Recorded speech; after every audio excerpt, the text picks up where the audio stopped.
அடடா தமிழா எடடா படைனி அடிமை விலங்கை உடைத்தெறி இடடா ஆணை கொடடா செந்நீர் இனத்தை காப்போம் நாள்குறி நடடா களத்தே எடடா கைவாள் நடவுன் பகைவன் தலைவரி தொடடா போரை விடடா கணைகள் சுடடா எழட்டும் தீப்பொறி நீ சுடடா எழட்டும் தீப்பொறி. குமாரபாளையம் தமிழ்ச்சங்கம் நடத்துகிற 6ஆம் ஆண்டு இலக்கிய நிகழ்ச்சி என்கிற இந்த இனிய நிகழ்ச்சியினுடைய தலைவர் மொழிப்போர் மறைவர் என் நெஞ்சம் நிறைந்த ஐயா பாவலர் நிறைமதி அவர்களே, வரவேற்புரை ஆற்றியிருக்கிற வரலாற்று நாயகன் தம்பி பிரபாகரனின் பெயரை வைத்துக் கொண்டிருக்கிற சேரா பிரபாகரன் அவர்களே, முன்னிலை ஏற்றிருக்கிற பா ஆ அரங்கநாதன் அவர்களே, பாவலர் மல்லை மு ராமநாதன் அவர்களே, நன்றியுரை ஆற்ற இருக்கிற ராம சுப்பிரமணியன் அவர்களே, மறுமலர்ச்சி திராவிட முன்னேற்ற கழகத்தின் சார்பில் இங்கே வருகை தந்திருக்கிற மாவட்ட தொண்டர் அணியினுடைய துணை அமைப்பாளர் என் இனிய தம்பி சண்முகம் அவர்களே, 16வது வட்ட கழகத்தினுடைய செயலாளர் இனிய நண்பர் கிருஷ்ணன் அவர்களே, 15வது வட்ட கழகத்தினுடைய செயலாளர் இனிய நண்பர் கபூர் கண்ணன் அவர்களே, பெயர் சொல்லி அழைத்து பேசினால் எல்லோருடைய பெயரையும் சொல்லி அழைத்து பேசத்தக்க அளவிற்கு பெருமை பூண்டு கூடியிருக்கிற பேரன்பு கொண்ட பெரியோரே, என்பெற்ற தாய்மாரே, நல்லிளங்காளையரே, வணக்கம். தமிழ்நாடு பூராவிலேயும் சுற்றி சுழன்று உரையாற்றி வருகிறேன் என்ற போதிலும் குமாரபாளையம் நகருக்கு இந்த பகுதிக்கு நான் முதலாக இப்போதுதான் வருகை தந்திருக்கிறேன். இந்த நல்ல வாய்ப்பினை ஏற்படுத்தி தந்த மொழிப்போர் மறவர் குமாரபாளையம் தமிழ்ச்சங்கத்தினுடைய நிறுவனர் ஐயா பாவலர் நிறைமதி அவர்களுக்கு நான் நெஞ்சம் நிறைந்த நன்றிகளை முதலாக தெரிவித்துக் கொள்கிறேன். அதிலேயும் இந்த நிகழ்ச்சிக்கு வருகிற வகையில் அவர்கள் நான் வருவேனா வரமாட்டேனா என்று தடுமாறுகிற வகையில் மிக நீண்ட நேரம் காலந்தாழ்ந்து வந்தமைக்காக உங்களிடத்திலே முதலிலே நான் என்னுடைய இரங்கலை தெரிவித்துக் கொள்கிறேன். என் மேலான தமிழன்பர்களே, ஐயா அவர்கள் நான் வருகை தந்தபோது இங்கே ஒலிநாடாக்களை இசைத்தட்டுக்களை ஒலிபரப்பிக் கொண்டிருந்தார்கள். இறங்கிய போதே சரியான இடத்திற்கு வந்திருக்கிறோம் என்கிற மகிழ்ச்சி எனக்கு நிறைய இருந்தது. எங்கள் ஊரிலே தேநீர் கடையிலே செய்தி படிப்பான் ஒருவன் 4 பேர் சுற்றி இருந்து கைதட்டி கேட்டுக் கொண்டிருப்பார்கள். ஒரு நாள் காலையில் ஒருவன் செய்தி படித்தான். குஷ்புவுக்கும் சுந்தர்சிக்கும் திருமணம் என்று அவன் படித்தான். மகிழ்ச்சியாக எல்லாரும் நன்றாக படி என்று சொன்னார்கள். அதற்கு பிறகு சரவணனுக்கும் சங்கீதாவுக்கும் திருமணம் என்று சொன்னான். மிக அருகிலே போய் உட்கார்ந்து அவர்கள் படிப்பதை உற்று கேட்டார்கள். சாலினிக்கும் அஜித்துக்கும் திருமணம் நிச்சயமாயிருக்கிறது என்று செய்தி படித்தான். அதைவிட ஆர்வமாக அருகில் போய் பார்த்தார்கள். ஆனால் ஒருவன் மாத்திரம் மிகுந்த கவலையோடு இருந்தான். நான் அவனை கேட்டேன், தம்பி நீ மாத்திரம் ஏன் இவ்வளவு கவலையோடு இருக்கிறாய் என்று கேட்டேன். அவன் சொன்னான், எனக்கு மிகவும் வேண்டிய ரோஜாவுக்கும் செல்வமணிக்கும் எப்போது கல்யாணம் என்று இதிலே செய்தி வரவில்லையே என்று நான் ஆழ்ந்த கவலையில் இருக்கிறேன் என்று அவன் தெரிவித்தான். அதே போல என் அண்ணன் காளிமுத்து மிக அருமையாக பேசக்கூடியவர் என்பது உங்களுக்கும் தெரியும். இந்தியாவினுடைய குடியரசுத் தலைவராயிருந்த மேதகு ராதாகிருஷ்ணன் அவர்கள் ஒரு புத்தகத்தின் முதல் வரியில் தொடங்கினால் இறுதி வரையிலே அப்படியே ஒப்புவிக்கிற ஆற்றல் பெற்றவர். ஒரு முறை பார்த்தாலே ஒப்புவிப்பாராம். நாம் மனப்பாடம் செய்து ஒப்புவிப்பதை அவர் பார்த்தாலே ஒப்புவிக்கக்கூடிய ஆற்றல் உள்ளவர் என்று சொல்லி நான் கேள்விப்பட்டிருக்கிறேன். ஆனால் அப்படி ஒப்புவிக்கிற ஆற்றல் அண்ணன் காளிமுத்துவுக்கு உண்டு. பழைய இலக்கியங்களெல்லாம் எடுத்தால் முதல் வரியிலே இருந்து கடைசி வரி வரையிலே அப்படியே ஒப்புவிப்பார். அருமையான திறமையாளர். அவர் பல கட்சிகளுக்கு அடிக்கடி போய்விடுவார். எந்த கட்சியிலே இருப்பார் என்பதே தெரியாது. ஆனாலும் அவர் எந்த கட்சியில் இருந்தாலும் நான் அவருடைய கூட்டத்தை கேட்பது வழக்கம். கடைசியாக ஒரு அதிமுக கூட்டத்திலே பேசி கொண்டிருந்தார். அப்படி பேசிய போது அவர் ஒரு இலக்கியத்தில் ஒரு பாடலை சொன்னார். அந்த பாடலில் 99 பூக்களின் பெயர்கள் இருக்கிறது. அண்ணன் காளிமுத்து பூக்களின் பெயரை சொல்ல தொடங்கினார். கீழே இருந்தவன் என்ன தொடங்கினான். 1 2 3 4 5 6 என்று எண்ணிக்கொண்டே வந்தான். அவரும் பூக்களின் பெயரெல்லாம் சொல்லிக்கொண்டே வந்தார். 99 பூ வந்தது. அவ்வளவுதான் அந்த பாடலில் இருக்கிறது. அதோடு அவர் நிறுத்திவிட்டார். கீழே இருந்து ஒருவன் சொன்னான், 99 பூவை சொன்ன நீங்கள் 100வது பூவாக ஒன்றை சொல்லக்கூடாதா என்று கேட்டான். அவர் பாடலில் 99 பூதான் தம்பி இருக்கிறது என்று சொன்னார். முடியாது, இன்னொரு பூவை சொல்லி 100 பூ ஆக்கிவிடுங்கள் என்று அவன் கேட்டான். அவருக்கு சினம் வந்து விட்டது. 99 பூதான் இருக்கிறது, 100வது பூவை சொல்ல வேண்டுமானால் நீயே சொல்லிக்கொள் என்றார். 100வது பூவை நான் சொல்லவா என்று கேட்டான். எனக்கு கூட வியப்பாக போய்விட்டது. நம்ம ஊர்க்காரன் இவ்வளவு விவரமாக இருக்கிறானே, காளிமுத்துக்கே 99 பூதான் தெரிகிறது என்று நான் அவனை வியப்போடு பார்த்தேன். காளிமுத்து சொல்லு என்று சொன்னார். அவன் சொன்னான் 100வது பூ குஷ்பு என்று சொன்னான். அன்று அதே போல எங்கள் ஊரில் நான் புறப்பட்ட போது ஒரு பெயர் பலகை பார்த்தேன். அதிலே வீரா ரஜினிகாந்த் மன்றம் என்று எழுதியிருந்தது. நான் அந்த பிள்ளையை கூப்பிட்டு கேட்டேன், அவர் நீ பார்த்திருக்கிறாயா என்று கேட்டேன். படத்திலே பார்த்திருக்கிறேன் என்று சொன்னான். இந்த வீரா என்று எழுதியிருக்கிறாயே படத்தின் பேர் தானே என்று கேட்டேன். இல்லை, உண்மையிலேயே வீரமான ஆள் என்றவன் சொன்னான். நான் சிரித்தேன். ஏன் சிரிக்கிறீர்கள் அண்ணா என்று கேட்டான். ஏன் சிரிக்கிறேன் என்பதற்கான காரணியத்தை நான் குமாரபாளையம் கூட்டத்தில் இன்றைக்கு கூறிவிட்டு நாளைக்கு உனக்கு கூறுகிறேன் என்று சொல்லிவிட்டு வந்தேன். ஏன் சிரித்தேன் என்றால், அண்மையிலே தேசிய பாதுகாப்பு சட்டத்திலே நான் சென்னை சிறைச்சாலையிலே இருந்தேன். சென்னை சிறைச்சாலையில் இருந்தபோது ஒரு நாள் ஒரு ஈர்க்குச்சி மாதிரி ஒருவனை கூட்டி வந்து எனக்கு அறிமுகப்படுத்தினார்கள். இவனை இந்த சிறையில் இருக்கிற 2500 பேருக்கும் தெரியும், உங்களுக்கு தெரியுமா என்று கேட்டார்கள்.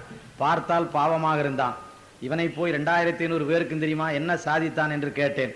அவர்கள் சொன்னார்கள், இவன்தான் ரஜினிகாந்த் வீட்டிலே திருடியவன் என்று சொன்னார்கள். ஆனால் ரஜினிகாந்த் வீட்டிலே திருடியவன் 2500 பேருக்கு அறிமுகமானவன் என்னை பார்த்ததும் கையை கட்டி கொண்டு நின்றான். எனக்கு மிகுந்த கவலையாய் போய்விட்டது. நம்மை பார்த்து கையை கட்டி கொண்டு நின்றால் ஏதோ கொள்ளை கூட்ட தலைவன் மாதிரி நம்மை யாராவது நினைத்து விடுவார்களே என்று சொல்லி, ஏன் தம்பி என்னை பார்த்து கையை கட்டுகிறாய் என்று நான் கேட்டேன்.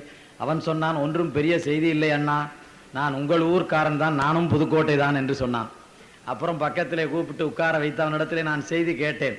ரஜினிகாந்த் 4வது மாடியிலிருந்து தரையிலே குதிக்கிறார், தரையிலிருந்து 4வது மாடிக்கு தாவுகிறார், 8 பேரை இடது கையால் தட்டி விடுகிறார். அப்படிப்பட்ட மாவீரரான ரஜினிகாந்த் வீட்டிலேயே திருடினாயா என்று கேட்டேன். ஆமாம், அங்கேதான் திருடினேன் என்று சொன்னான். அவர் இருந்தபோது திருடினாயா, இல்லாத போது திருடினாயா, விழித்திருந்த போது திருடினாயா, தூங்கின போது திருடினாயா என்று நான் கேட்டேன். அவன் சொன்னான், அவர் இருந்த நாளிலே தான் நான் போய் திருடினேன், அவர் படுத்திருந்த அறைக்குள்ளேயே போய் திருடினேன், எல்லா பொருளையும் திருடினேன் என்று சொன்னான்.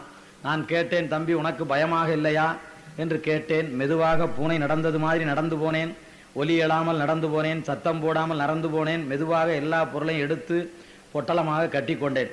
கட்டி கொண்ட பிறகு எனக்கு உங்களை மாதிரி ஒரு சந்தேகம் வந்தது. ரஜினிகாந்த் படத்திலே 10 பேரை அடிக்கிறாரே, உண்மையிலேயே அடிப்பாரா என்று பார்க்க வேண்டும் என்று எனக்கும் ஒரு ஆசை வந்தது. அதனாலே எல்லா கதவையும் நேராக திறந்து வைத்து ரஜினிகாந்த் அப்படி அடிக்க பாய்ந்தால் நாம் திடீரென வெளியே பாய்ந்து விடலாம் என்று கருதி நான் மீண்டும் அந்த அலமாரியுடைய கதவை ஓங்கி அடித்தேன். சத்தம் திடீரென கேட்டது. ரஜினிகாந்த் விழித்தார். ஆனால் விழித்த ரஜினிகாந்த் விழித்தபடியே இருந்தார், பார்த்து என்னை பயந்தபடியே இருந்தார் என்று சொன்னான். நான் சொன்னேன், நீ ஒரு விரல் மாறி இருக்கிறாய், ஒரு ஈர்க்குச்சி மாறி இருக்கிறாய், உன்னை பார்த்தா பயந்தார் என்று கேட்டேன். என்னை பார்த்தது பார்த்தபடி, பயந்தபடி, படுத்தது படுத்தபடி கிடந்தார், ஒரு நூல் அசைவும் இல்லை என்று சொன்னான். நன்றாக பார்த்தாயா தம்பி என்று கேட்டேன். அவர் அசையாமல் இருந்தவுடன் எனக்கு துணிச்சல் அதிகமாகிவிட்டது. அருகிலும் போய் பார்த்தேன், அப்படியே பயந்தபடி இருந்தார் என்று சொன்னான். பிறகு என்ன செய்தாய் என்று நான் கேட்டேன். பிறகுதான் எனக்கு வீரம் வந்தது. நான் அவர் பக்கத்தில் போய், நான் ஒரு தடவை திருடினால் 100 தடவை திருடிய மாதிரி என்று சொல்லிவிட்டு வந்தேன் என்றவன் சொன்னான். நீங்கள் சிரிப்பதற்காகவோ அல்ல நண்பர்களே, உண்மையாக நடந்த நிகழ்ச்சி. ரஜினிகாந்த் வீட்டிலே திருடியவனை சென்னை சிறைச்சாலையிலே நான் சந்தித்து அவனோடு பேசிய செய்தியை தான் உங்களிடத்திலே கண்டேன், சொன்னேன். ஆனால் தோழர்களே, அவர் பெரிய வீரர் மாதிரி நம்முடைய நாட்டிலே இருக்கிற இளைஞர் கூட்டம் நம்பி கிடக்கிறது. ஒரு பாவலர் மகிவை பாவிசைக்கோ என்றவருக்கு பெயர். அவர் பாடுகிறார், பாசாங்குகளை கண்டே, பாசாங்கு என்றார் நடிப்பு, பாசாங்கு செய்வது, பாசாங்குகளை கண்டே வீரம் என்று நம்புகிற இளைஞர் கூட்டமே, வீரம் என்றால் என்னவென்று தென் திசையை பார் என்றவர் பாடல் பாடுகிறார். வீரம் என்றால் என்னவென்று தெற்கே இருக்கிற இலங்கை தீவில் தமிழீழ விடுதலை புலிகளை நீ பார் என்று அவர் பாடல் பாடுகிறார். நான் உங்களை பார்த்து கேட்கிறேன், நான் மிகவும் வியப்படைகிறேன். இவ்வளவும் திரைப்படத்தை பார்த்து மயங்கி கிடக்கிற இந்த தீந்தமிழ் நாட்டில், குமாரபாளையத்தில் வெல்லும் தமிழ் என்று தலைப்பு கொடுத்து என்னையும் பேச அழைத்திருக்கிற உங்களை நான் வியப்போடு பார்க்கிறேன், மகிழ்ச்சியோடு பார்க்கிறேன். நான் உங்களுக்கு செய்தி சொல்வேன். உழைப்பை நம்பிய ஜப்பான் நாடு இன்றைக்கு உயர்ந்திருக்கிறது. வணிகத்தை நம்பிய இங்கிலாந்து நாடு இன்றைக்கு வசந்தத்தை சந்தித்துக் கொண்டிருக்கிறது. வீரத்தை நம்பிய சீக்கியன் உலகமே வியந்து பார்க்கும்படியாக உயர்ந்திருக்கிறான். ஆனால் திரைப்படத்தை நம்பிய தீந்தமிழ் நாடு இன்றைக்கு தீந்து போய், தாழ்ந்து போய், வீழ்ந்து போய் கிடக்கிறது. இந்த நேரத்தில் இங்கே இருக்கிற தமிழர்கள் என்னை கூப்பிட்டு இருக்கிறார்கள், வெல்லும் தமிழ் என்று என்னை பேச சொல்லி இருக்கிறார்கள். அறிவில்லாத எளிய மக்கள், ஏழை மக்கள், சிற்றூர் புறத்திலே வாழும் மக்கள், ஒன்றும் தெரியாத மக்கள் திரைப்படத்தில் மயங்கி கிடக்கிறார்கள். ஆனால் படித்த கூட்டம் எப்படி இருக்கிறது என்று ஒரு புறத்தில் நான் திரும்பி பார்க்கிறேன். படித்த கூட்டம் எப்படி இருக்கிறது என்று நான் பார்க்கிறேன். எங்கள் ஊரிலே இருந்து ஒருவன் போனான். இங்கிலாந்து நாட்டுக்கும் பிரெஞ்சு நாட்டுக்கும் இடையில் இருக்கிற இங்கிலாந்து கால்வாயை அவன் நீந்தி கடந்து விட்டான். இங்கிலாந்து கால்வாயை நீந்தி கடந்து அவனுக்கு ஒரு பாராட்டு விழா நடத்த வேண்டும் என்று நான் சொன்னேன்.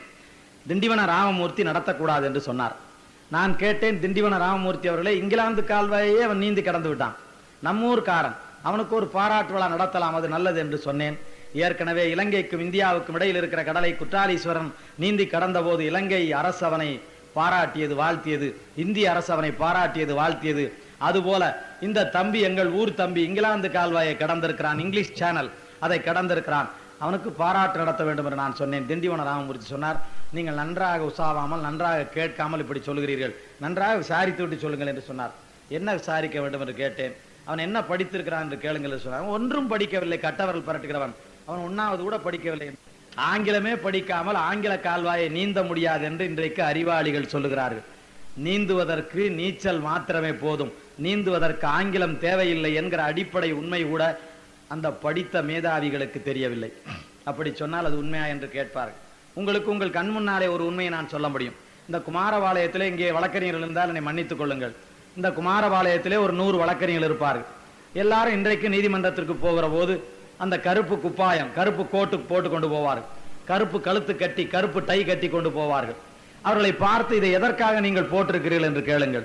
இது எதற்காக என்று அவர்களுக்கே தெரியாது. இந்த கருப்பு கோட்டும் இந்த கருப்பு டையும் அவர்கள் ஏன் கட்டியிருக்கிறார்கள் என்று அவர்களுக்கு தெரியாது. ஆனால் அவர்கள் எப்படி கட்டினார்கள் என்கிற வரலாற்றை நான் உங்களுக்கு சொல்கிறேன். எந்த வழக்கறிஞர் மறுத்தாலும் என்னிடத்தில் கேட்கலாம். அன்றைக்கு வெள்ளைக்காரன் ஆண்ட போது வில்லியம் என்கிற மன்னர் முடிசூட்டி கொண்டிருந்தார். அவருடைய மனைவி மேரி இறந்து போனார். மேரி இறந்து போனதனாலே எல்லாரும் கருப்பு ஆடை உடுத்தி இரங்கல் தெரிவிக்க சொல்லி வெள்ளைக்கார மன்னர் வில்லியம் ஒரு உத்தரவு போட்டார். உத்தரவு போட்ட உடனே சாதாரணமாக இருக்கிற கருப்பனும் சுப்பனும் ஒரு கருப்பு துணியை குத்தி கொண்டு திரிந்தார்கள். கொஞ்சம் வசதி இருந்தவர்கள் கொஞ்சம் கருப்பு சட்டை போட்டார்கள். அன்றைக்கு வழக்கறிஞர்கள் மேல் தட்டிலே இருந்தவர்கள் மேட்டுக்குடியினர். அதனாலே அவர்கள் இது மாதிரி ஒரு குப்பாயத்தை ஒரு அழகழகாக தைத்து அவர்கள் போட்டு கொண்டார்கள். வில்லியம் மன்னர் கருப்பு உடை போட சொல்லி உத்தரவு போட்டார். ஆனால் கருப்புடையை கலட்ட சொல்லி உத்தரவு போட மறந்து போனார். அன்றைக்கு போட்ட கருப்பாடையை இன்னமும் நம்முடைய வழக்கறிஞர்கள் போட்டுக் கொண்டு திரிகிறார்கள். இதுதான் உண்மை தோழர்களே. படித்த அறிவாளிகள் ஆங்கிலத்திடம், படித்த அறிவாளிகள் ஆங்கிலேயரிடம் ஏமாந்து கொண்டிருக்கிற கதை இதுதான். அன்றைக்கு பெரியவர்களுக்கு தெரியும், திரைப்படங்களுக்கெல்லாம் இளங்கோவன் என்று ஒருவரே தான் திரைக்கதை உரையாடல் எழுதுவார், வேறு எவனுமே எழுத மாட்டான். அது என்ன அவர் ஒருவர் மாத்திரமே எழுதுகிறார் என்று அன்றைக்கு கேட்டார்கள். அவர் பதில் சொல்லவில்லை. அது தொழில் கமுக்க நான் சொல்ல முடியாது, தொழில் ரகசியம் என்று சொல்லிவிட்டார். இப்போது அவருக்கு மிகுந்த அகவையாகி கிழவனாகி போனார். இப்போது போன ஆண்டு தொலைக்காட்சியில் அவரிடத்தில் கேட்டார்கள், நீங்கள் தானே அவ்வளவு படத்துக்கும் கதை எழுதிக்கிறீர்கள், அதுல என்ன காரணம், எப்படி உங்கள் ஒருவருக்கே எல்லா வாய்ப்பும் கிடைத்தது என்று கேட்டார்கள். அவர் சொன்னார், ஆங்கிலத்தின் மீது மக்கள் மோகம் கொண்டு ஏமாந்து போயிருந்ததனாலே நான் காலகாலமாக பிழைத்தேன், அது என்ன விளக்கி சொல்லுங்கள் என்று அவன் கேட்கிறான். அப்போது அவர் சொல்கிறார், அன்றைக்கு படத்துக்கு உரையாடல் எழுதிய நான் தமிழன், படத்திலே நடித்தவன் தமிழன், படத்தை பார்த்தவன் தமிழன். ஆனால் படத்தை இயக்குகிற இயக்குனர், டைரக்டர், இயக்குனர் எல்லிசார் டங்கன் என்று ஒரு வெள்ளைக்காரன். பழைய கால பெரியவர்களுக்கு தெரியும், பல படத்திலே எல்லிசார் டங்கன் தான் இயக்குனராக இருப்பார். படத்திலே நடிக்கிறவன் தமிழன், பார்க்கிறவன் தமிழன், கதை உரையாடல் எழுதுகிறவன் தமிழன், ஆனால் இயக்குனர் மாத்திரம் ஆங்கிலேயன். அதனால இந்த எல்லிசார் டங்கனுக்கு தான் திரைப்படத்தை இயக்க தெரியும், தமிழனாலே இயக்க முடியாது என்று ஒரு கற்பனையான நம்பிக்கை தமிழர்களுக்கு இருந்தது. அதிலேயும் பணம் போடுகிற முதலாளிகளுக்கு இருந்தது. பெரும்பாலும் முதலாளிகளுக்கு மூளை இருக்காது. அதனாலே அவர்கள் எல்லிசார் டங்கன் தான் கதை எழுத வேண்டும், எல்லிசார் டங்கன் தான் உரையாடல் எழுத வேண்டும் என்று நம்பினார்கள். அதனாலே எல்லிசார் டங்கனுக்கு தமிழ் தெரியாது. அதனாலே தமிழிலே உரையாடல் எழுத வேண்டும், மக்கள் கைதட்ட வேண்டும். ஆனால் அந்த உரையாடல் எல்லிசார் டங்கனுக்கு புரியும்படியாக ஆங்கிலத்திலே மொழிபெயர்த்து சொல்ல வேண்டும். எனவே தமிழில் எழுதி ஆங்கிலத்தில் மொழிபெயர்த்து சொல்லக்கூடிய ஆற்றல் உள்ள ஒருவனே திரைக்கதை உரையாடல் எழுதுகிற நிலை இருந்தது. அன்றைக்கு இளங்கோவன் என்கிற நான் மட்டுமே தமிழிலும் சிறப்பாக எழுதி ஆங்கிலத்தில் மொழிபெயர்த்து சொல்லக்கூடிய வல்லவனாயிருந்தேன். எனவே கடைசி வரையில் நானே கதை உரையாடல் எழுதினேன் என்று சொன்னார். எவ்வளவு வேடிக்கை பாருங்கள் தமிழர்களே.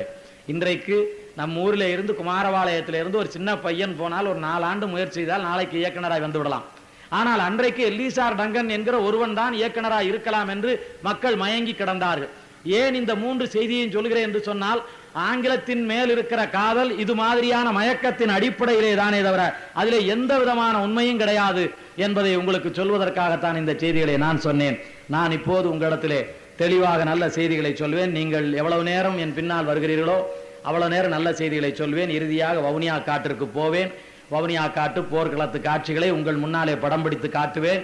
அதனாலே நீங்கள் கொஞ்சம் பொறுமையா இருந்து இந்த பயிற்று மொழி தொடர்பாக கொஞ்ச நேரம் நான் சொல்கிற செய்தியை கேட்டால் பிறகு விடுதலை புலிகள் பற்றிய விரிவான செய்திகளுக்கு நான் வந்து சேர்வேன்.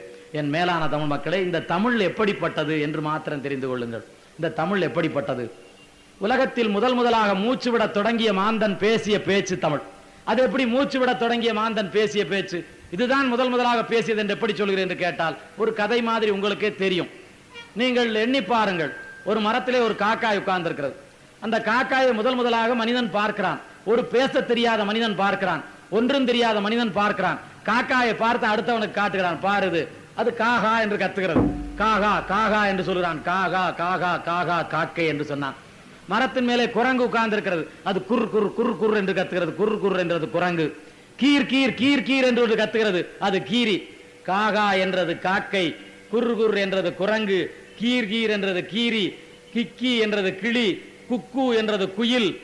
ஒவ்வொரு விலங்கும் ஒவ்வொரு பறவையும் என்ன ஒலித்ததோ, என்ன ஒலி எழுப்பியதோ, அந்த ஒலி அடிப்படையில் பெயர் சொற்களை உலகத்தில் இருக்கிற அத்தனை மொழியிலும் அந்த அடிப்படையில் பெயர் சொற்களை வைத்திருக்கிற மொழி தமிழ் மட்டுமே. வேற எந்த மொழியிலும் கிடையாது. பாம்பு சரசரன்னு போகுது. சரசரன்னு போறது சார பாம்பு. சரசர சரசரன்னு போகுது சார பாம்பு. பூனை நடந்து போகுது. பூனை நடந்து போகும்போது சத்தம் கேட்காம பூசி பூசி நடந்து போகுது. அது காலில் புசு புசுன்னு முடி இருக்குது. அது பூசி பூசி நடந்து போகுது. அதனால அதுக்கு பேர் பூசை.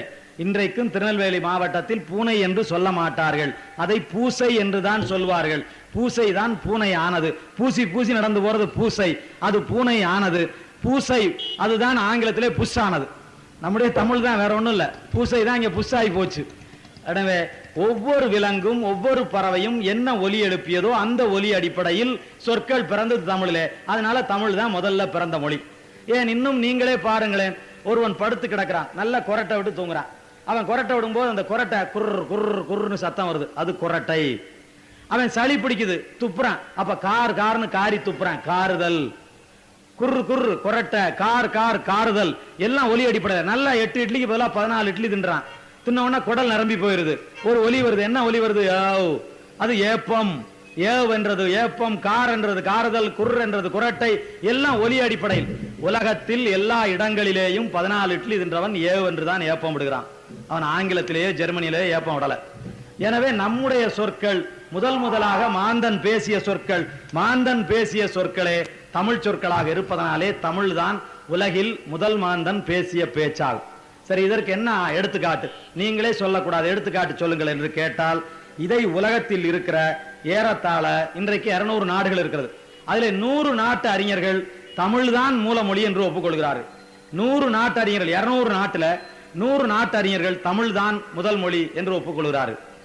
ஸ்பெயின் மொழியை இன்றைக்கு உலகத்தில் 11 நாடுகள் பேசுகிறது. உலகத்தில் தமிழன் இல்லாத நாடில்லை, ஆனால் தமிழனுக்கு ஒரு நாடில்லை. உலகத்தில் தமிழன் இல்லாத நாடில்லை, ஆனால் தமிழனுக்கு என்று ஒரு நாடில்லை. தமிழனை விட குறைந்த எண்ணிக்கையில் இருக்கிற ஸ்பெயின் மக்களுக்கு 11 நாடுகள் இருக்கிறது. அந்த ஸ்பெயின் நாட்டிலே லகோவாரி என்ற ஒரு மொழி அறிஞர் இருக்கிறார். அவர் சொல்லுகிறார், எங்களுடைய ஸ்பெயின் மொழி 11 நாடுகளில் நாங்கள் பேசுகிற ஸ்பெயின் மொழி தமிழ் மொழியிலே இருந்துதான் பிறந்தது என்று அவர் சொல்கிறார். இந்த பக்கத்தில் கருப்பர்கள், நம்முடைய சொந்தக்காரர்கள், நம்முடைய நீக்ரோக்கள், நம்முடைய பாட்டன் பூட்டன் ஏட்டன் காலத்தில் நம்மோடு ஒன்றாக இருந்த கருப்பின மக்கள். அந்த கருப்பின மக்கள் இன்றைக்கு 52 நாடுகளிலே வாழ்கிறார்கள். நம்முடைய உறவினர்களுக்கு இன்றைக்கு 52 நாடுகள், கருப்பர்களுக்கு நீக்ரோக்களுக்கு 52 நாடுகள் இருக்கிறது. நமக்கு ஒரு நாடு இல்லை. அந்த 52 நாட்டிலே செனகல் என்ற ஒரு நாடு இருக்கிறது. அந்த செனகல் அதிபர் செங்கோர் எல்லோருக்கும் தெரியும், நல்ல பெரிய அறிஞர். அந்த செனகல் அதிபர் செங்கோர் சொல்கிறார், எங்களுடைய 52 மொழியிலேயும் தமிழ் சொற்கள் லட்சக்கணக்கிலே இருக்கிறது. நாங்கள் தமிழ் மொழியிலே இருந்துதான் பிரிந்து வந்தோம் என்று செனகல் அதிபர் செங்கோர் சொல்கிறார். ஏற்கனவே மூழ்கி போன குமரி கண்டம் ஆப்பிரிக்கா வரையில இருந்தது, தென்னாப்பிரிக்கா வரையில இருந்தது என்று சொல்கிறார்கள். 52 நாடுகள். மனவை முஸ்தபா என்று நம்முடைய இஸ்லாமிய பெருமக்களுக்கு தெரியும். மனவை முஸ்தபா அவர் மிகச்சிறந்த அறிஞர். அவர் போய் ஒரு நாள் சென்னை நகரத்தில் இஸ்லாமிய பெருமன்றத்திலே தமிழிலே பேசினார். அன்றைக்கு ஒரு காலத்தில் நீ உருதிலே பேசு, அரபிலே பேசு என்று சொன்னார்கள். அப்போது அவர் சொன்னார், இந்த அரபு மொழியை, இந்த உருது மொழியை, ஏன் எல்லா மொழியையும் பெற்றது தமிழ்தான் என்று சொன்னார். எப்படி என்று கேட்டார்கள். அவர் சொன்னார், அல்லாஹ் பேசிய மொழியே தமிழ் மொழியாகும். அல்லாஹ் பேசிய மொழியே தமிழ்தான். எனவே அந்த தமிழ்தான் அரபு மொழியை பெற்றது. இன்றைக்கு 23 நாடுகளில் பேசப்படுகிற அரபு மொழியை அந்த தமிழ்தான் பெற்றது என்று அவர் சொல்கிறார். ஆங்கில மொழி. எங்கள் ஐயா பாவாணர் சொல்வார், இந்த ஆங்கிலத்தை தமிழ் தான் பெற்றது என்று. உடனே அவர்கள் எப்படி என்று கேட்பார். ஐயா சொல்வார், இந்த காலில் இந்த பதியுது, இந்த இது போய் பதிஞ்சு பதிஞ்சு நம்ம நடக்கலாம். பதிகிற பகுதிக்கு பேர் பாதம். பதிவது பாதம், அது பதிஞ்சு பதிஞ்சு உண்டாகிறது பாதை. நான் என் வீட்டில் இருந்து தார்ச்சாலைக்கு வருகிறேன், என் பாதம் பதிந்து பதிந்து உண்டாவது பாதை, ஒத்தையடி பாதை. என் கால் பதிந்து பதிந்து உண்டானது பாதை. ஆங்கிலத்தில் அந்த பாதை தான் பாத்துன்றது. பாதை அப்படி பாத்துன்றது. என் வீட்டில் கட்டில் கிடக்கிறது, இந்த கட்டிலை ஆங்கிலத்திலே காட் என்று சொல்கிறான், என் கட்டில் காட் ஆகிறது. எனக்கு புருவம் என்று தமிழில் நான் சொல்கிறேன், இந்த புருவத்தை அவன் புரோ என்கிறான். புருவம் புரோ என்று சொல்கிறான், கட்டிலை காட் என்று சொல்கிறான், பாதையை பாத் என்று சொல்கிறான். எல்லாமே தமிழ் தான் என்று ஐயா பாவாணர் அவர்கள் சொல்வார்கள். ஆங்கிலத்தில் இருக்கிற எல்லாமே தமிழ் தான். அப்படியானா இந்தி தமிழா என்று கேட்கிறாரு. இந்தியில குதிரை வண்டிக்காரன் குதிரை ஓட்டுறான், அவன் சலோ சலோ சலோ சலோன்னு சொல்லி குதிரையை ஓட்டிக்கிட்டே போறான். சலோ சலோ சலோன்னு சொல்றான். அப்படின்னா குதிரையை போ போ போ போன்னு சொல்றான். போ என்பதற்கு என்பது தமிழ் சொல். போ என்பதற்கு இன்னொரு சொல் செல். போ என்பதை செல் என்று சொல்லலாம், போ செல் என்று சொல்லலாம். செல் என்பதை தான் செலோ செலோ செலோ செலோ செலோன்னு சொல்றான், அதுவும் தமிழ் தான் அப்படின்னு ஐயா பாவாணர் சொல்வார். இந்தியும் தமிழ் தான், ஜப்பான் மொழி தமிழ் தான் என்று ஜப்பானிய அறிஞர் ஓனோ என்கிறவர் சொல்கிறார். ஜப்பானிய மொழி தமிழ் தான், தமிழின் மூல ஊற்றிலே இருந்து பிறந்ததுதான் என்று சொல்வார். நான் இப்போது உங்களை கேட்கிறேன், ஒரு 100 நாடுகளில் பிறந்த அறிஞர்கள் எங்கள் மொழி தமிழிலே இருந்து பிறந்தது என்று சொல்லுகிறார்கள். உங்களுடைய தமிழ் 100 மொழிகளை பெற்ற தமிழ். உங்கள் தமிழ் உனக்கு தாய்மொழி என்பதாலே தாய்மொழி அல்ல. உங்கள் தமிழ் உங்களுக்கு தாய்மொழி என்பதாலே தாய்மொழி அல்ல.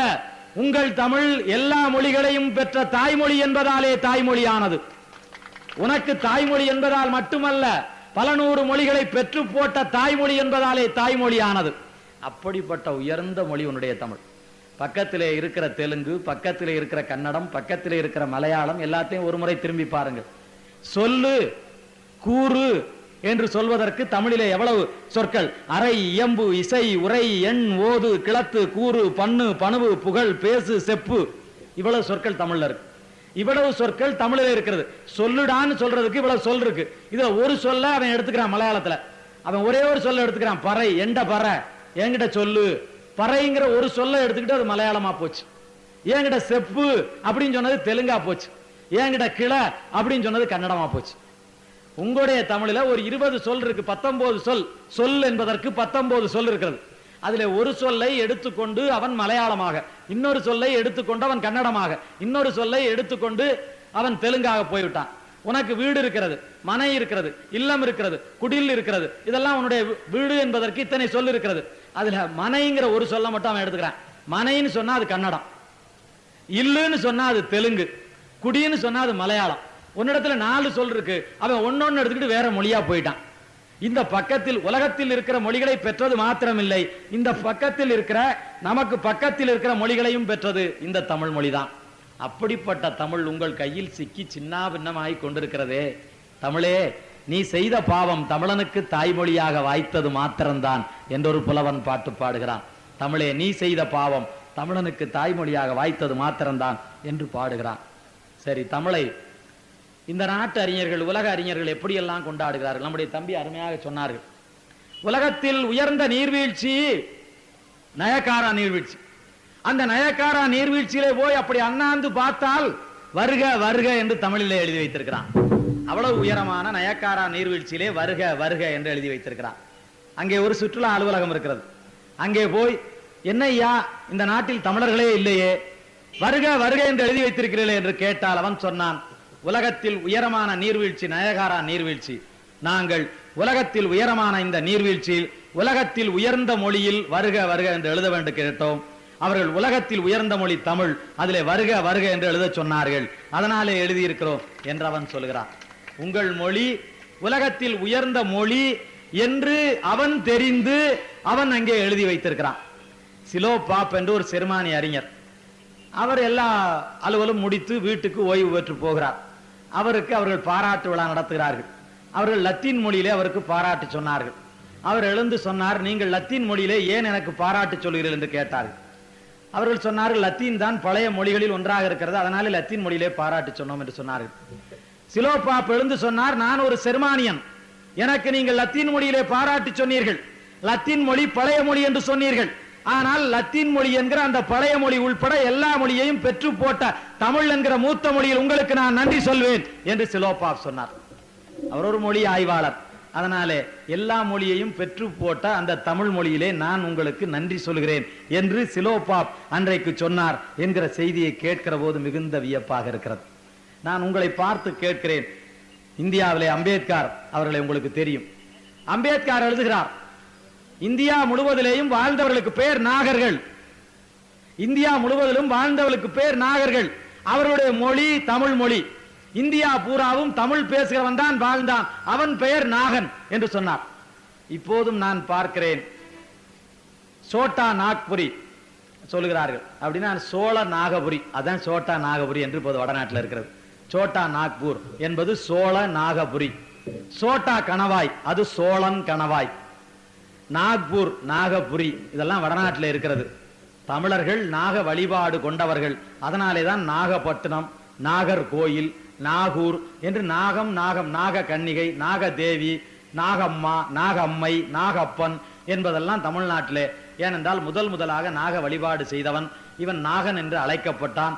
இவனுடைய மொழிதான் இந்தியா பூராவிலேயும் இருந்தது என்று அம்பேத்கர் ஐயா அவர்கள் சொல்கிறார்கள். காந்தி சொல்கிறார், திருக்குறள் என்கிற உயர்ந்த நூலை கற்றுக்கொள்வதற்காக நான் தமிழை நேரடியாக படித்தேன். திருக்குறளை நேரடியாக மூல மொழியான தமிழில் படிக்க வேண்டும் என்பதற்காக நான் தமிழை கற்றுக்கொண்டேன் என்று காந்தியார் சொல்கிறார். தாய்மொழியிலே தான் கல்வி கற்றுக்கொள்ள வேண்டும். எனக்கு இந்த நாட்டின் அதிகாரத்தை தந்தால் தாய்மொழியில் தான் எல்லாரும் கல்வி கற்க வேண்டும் என்று நான் உத்தரவு போடுவேன் என்று காந்தியார் சொல்லி இருக்கிறார். இந்திரா காந்தி அம்மையார் அவர்கள் ருஷ்யாவிற்கு போனார்கள். ருஷ்யாவிலே போய் பேசுகிறார்கள். பேசுகிற போது யாதும் ஊரே யாவரும் கேளீர், யாதும் ஊரே யாவரும் கேளீர் என்கிற, எல்லாம் ஊர்தான், எல்லாரும் எங்கள் உறவினர் தான் என்கிற மிகுந்த உயர்ந்த பழமொழியை வைத்துக் கொண்டிருக்கிற முதுமொழியான தமிழ் மொழியை கொண்டிருக்கிற, தமிழ்நாட்டை கொண்டிருக்கிற இந்தியாவிலிருந்து வந்து பேசுகிறேன் என்று இந்திரா காந்தி அவர்கள் அன்றைக்கு பேசினார்கள். தமிழா, நான் கேட்கிறேன், உலகம் பூராவும் உன்னை தூக்கி உச்சி மீது மச்சி கொண்டாடுகிறதே, உனக்கு மாத்திரம் உன் மொழியின் பெருமை தெரியாமல் போனது எப்படி என்று நான் கேட்கிறேன். தமிழா, இன்னமும் பார், நீ எந்த இந்தியை இன்றைக்கு வேண்டும் என்று கருதுகிறாயோ அந்த இந்தி பிறந்து 467 ஆண்டு தான் ஆகிறது. 467 ஆண்டுக்கு முன்னாலே தான் இந்தி பிறந்தது என்று இந்திக்காரனே வரலாறு எழுதி வைத்திருக்கிறான். மலையாளம் பிறந்து 700 ஆண்டு தான் ஆகிறது என்று மலையாளி எழுதி வைத்திருக்கிறான். எர்ணாகுளத்திலே ஒரு கண்காட்சி இருக்கிறது. அந்த கண்காட்சியிலே once this was a part of Tamil Nadu, once Kerala was a part of Tamil Nadu என்று கல்வெட்டு இன்னமும் இருக்கிறது. எர்ணாகுளத்திலே நாங்கள் ஒரு காலத்தில் தமிழ்நாட்டில் இருந்தோம் என்கிற கல்வெட்டு இருக்கிறது. அந்த மலையாளம் பிறந்து 700 ஆண்டு தான் ஆகிறது. கன்னடம் பிறந்து 1400 ஆண்டு தான் ஆகிறது. நீ இன்றைக்கு தூக்கி திரிகிறாய அந்த ஆங்கிலம் பிறந்து வெறும் 1500 ஆண்டு தான் ஆகிறது. தெலுங்கு பிறந்து 3000 ஆண்டு ஆகிறது. உங்கள் தமிழ் பிறந்தது என்றென்று எவனுக்கும் தெரியவில்லை. உங்கள் தமிழ் பிறந்து 50,000 ஆண்டுகளுக்கு முன்னாலே இருந்து 5 லட்சம் ஆண்டுகளுக்குள்ளே இருக்கலாம். 5 லட்சம் ஆண்டுகளுக்கு முன்னாலே பிறந்தது தமிழ் என்று சொல்கிறார். 1500 ஆண்டுகளுக்கு முன்னாலே பிறந்த தமிழ் உன் மீது குதிரை ஏற அனுமதிக்கிறாயே, 5 லட்சம் ஆண்டுகளுக்கு முன்னாலே பிறந்த மொழியை கொண்டிருக்கிற உன்னை பார்த்து நான் கேட்கிறேன், அது உனக்கு கேவலமாக இல்லையா என்று நீ எனக்கு சொல் என்று நான் உன்னை பார்த்து கேட்கிறேன். நான் இன்னமும் உங்களிடத்திலே சில செய்திகளை சொல்லி கேட்கிறேன். இந்த ஆங்கிலம் உலக மொழி என்றுதானே நம்பி நீங்கள் ஏமாந்து கொண்டிருக்கிறீர்கள். நான் சில நிகழ்ச்சிகளை சொல்லி உங்களிடத்திலே வரிசையாக கேட்கப் போகிறேன். சில நிகழ்ச்சிகளை உங்களிடத்திலே நான் இப்போது சொல்கிறேன். அண்மையிலே ஏ ராம் படத்திற்கு இசையமைப்பதற்காக இளையராஜா, சிம்போனி இசையமைப்பதற்காக இளையராஜா ஹங்கேரி நாடு போனார். ஹங்கேரி நாட்டுக்கு போன இளையராஜாவை திரும்பி வந்த பிறகு சன் தொலைக்காட்சிக்காரன் நேர்காணல் காண்கிறான். சன் தொலைக்காட்சியிலே அவர் சொல்கிறார், நான் சொல்வதையெல்லாம் நீங்கள் வெட்டாமல் ஒட்டாமல் அப்படியே ஒலி பரப்புவதானால் நான் இதிலே பேசுகிறேன் என்று சொல்கிறார். அவர் சொல்கிறார், நேர்காணல் காண்கிறார், அப்படியே நாங்கள் காட்டுகிறோம், நீங்கள் அப்படியே பேசுங்கள், எதையும் வெட்ட மாட்டோம் என்று சொல்லிவிட்டார். சொன்னவுடனே அவர் சொன்னார், ஹங்கேரி நாடு என்பது தமிழ்நாட்டில் 1/3 பகுதி தான் இருக்கும். ஹங்கேரி நாடு என்பது தமிழ்நாட்டில் 1/3 பகுதி தான் இருக்கும். அந்த ஹங்கேரி நாட்டில் நான் இசையமைக்க போன போது எந்த இடத்திலும் எவனும் ஆங்கிலத்தில் பேசவில்லை. நான் பேருந்து நிலையத்தில், தொடர்வண்டி நிலையத்தில், அலுவலகங்களில் ஆங்கிலத்தில் பேசிய போது எவனுக்கும் அது தெரியவில்லை. எல்லோரும் அவருடைய தாய்மொழியான ஹங்கேரி மொழியில் தான் பேசினார்கள். நான் இசையமைக்க, சிம்போனி இசையமைக்க அங்கே போய் உட்கார்ந்தேன். அந்த வயலின் என்கிற கருவிக்கு கூட அவர்கள் அவர்களுடைய ஹங்கேரி மொழியிலே தான் பெயர் சொன்னார்களே தவிர ஆங்கிலத்திலே சொல்லவில்லை என்று சொன்னார். சொல்லிவிட்டு அவர் கேட்டார், நான் கேட்கிறேன், உங்கள் சன் தொலைக்காட்சிக்கு கூட நீங்கள் தமிழில் பெயர் வைக்கவில்லையே, ஆங்கிலத்தில் வைத்திருக்கிறீர்களே என்று கேட்டார். கேட்டு கண்ணீர் மல்க சொன்னார், அவன் சின்னஞ்சிறு நாட்டுக்காரன், ஹங்கேரி மொழி அவன் தாய்மொழி, அதை தூக்கி பிடிக்கிறான். நீங்க பெரிய நாட்டுக்காரர்களான நீங்கள் உங்கள் தாய்மொழியை காலில் போட்டு மிதித்து ஆங்கிலத்தை தூக்கி சுமப்பது சரியா என்று கேட்டார். ஹங்கேரி நாட்டில் ஆங்கிலம் இல்லை. திருவண்ணாமலையிலே திமுக இது மாதிரி ஒரு மேடை போட்டு கொண்டிருந்தது. திருவண்ணாமலை கோயிலுக்கு ஆலந்து நாட்டிலே இருந்து ஒரு ஆணும் பெண்ணும் வந்தார்கள். கோயிலுக்கு வந்தவர்கள் இந்த மேடையை பார்த்து, இது என்ன மேடை, ஏன் இப்படி தெருவில் போடுகிறீர்கள் என்று கேட்டார்கள்.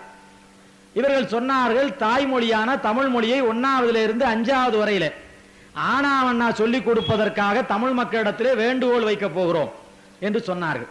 அவன் கேட்டான், இது தமிழ்நாடு தானே, தமிழ்நாட்டிலே தமிழ் சொல்லிக் கொடுக்க நீங்கள் ஏன் கேட்கிறீர்கள் என்று கேட்டான். இல்லை, எங்கள் நாட்டின் நிலவரம் அப்படி இருக்கிறது, நாங்கள் சொல்ல வேண்டும் என்று சொன்னார்கள். அப்போது அந்த ஆணும் பெண்ணும் ஆலந்து நாட்டுக்காரர்கள் அவர்கள் சொன்னார்கள், எங்கள் நாடு தமிழ்நாட்டில் 5ல் 1 பங்கு தான் இருக்கும், அங்கே ஆங்கிலம் அறவே கிடையாது. நாங்கள் ஆலந்து மொழியிலே தான் பொறியியல் படிக்கிறோம், ஆலந்து மொழியிலே தான் மருத்துவம் படிக்கிறோம், ஆலந்து மொழியிலே தான் உயர்கல்வி கற்கிறோம். எனவே இந்த மேடையில் ஏறி பேச உங்களுக்கு உரிமை கிடையாது. நீங்கள் தான் உயர்கல்வி எல்லாம் ஆங்கிலத்திலே படிக்கிறேன் என்கிறீர்கள், நீங்கள் தமிழிலே படிக்க சொல்லி பேசுவதற்கு உங்களுக்கு உரிமை கிடையாது. தாய்மொழியிலே படிக்கிற நாங்கள் மாலையில் திமுக கூட்டத்தில் பேசுகிறோம் என்று அவர்கள் சொல்லிவிட்டார். மாலையில் திமுக கூட்டத்தில் ஆலந்து நாட்டுக்காரர்களான கணவனும் மனைவியும் பேசினார்கள் என்று தினமணி கதிரில் 2 வாரத்திற்கு முன்னாலே அவர்கள் படம் போட்டு செய்தி போட்டிருக்கிறான்.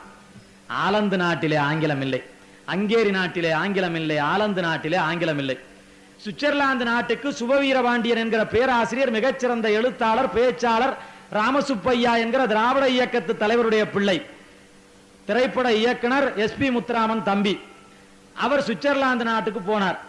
சுவிட்சர்லாந்து நாட்டிலே 4 மொழி பேசுகிறார்கள். அந்த நாட்டிலே ஜெர்மன் மொழி பேசுகிறார்கள், பிரெஞ்சு மொழி பேசுகிறார்கள், ரோமன் மொழி பேசுகிறார்கள், 4 மொழி பேசுகிறார்கள்.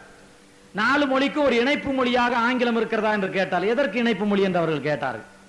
இணைப்பு மொழி என்று ஒன்றே கிடையாது, இந்தியாவிலே தான் இந்த ஏமாற்று வேலை செய்கிறார்கள், இணைப்பு மொழியே கிடையாது. சரி, பிறகு அவர் கேட்டார், எப்படி நீங்கள் பேசிக் கொள்வீர்கள், நாங்கள் எங்கள் பேச்சை மொழிபெயர்த்துக் கொள்வோம் என்று சொன்னார்.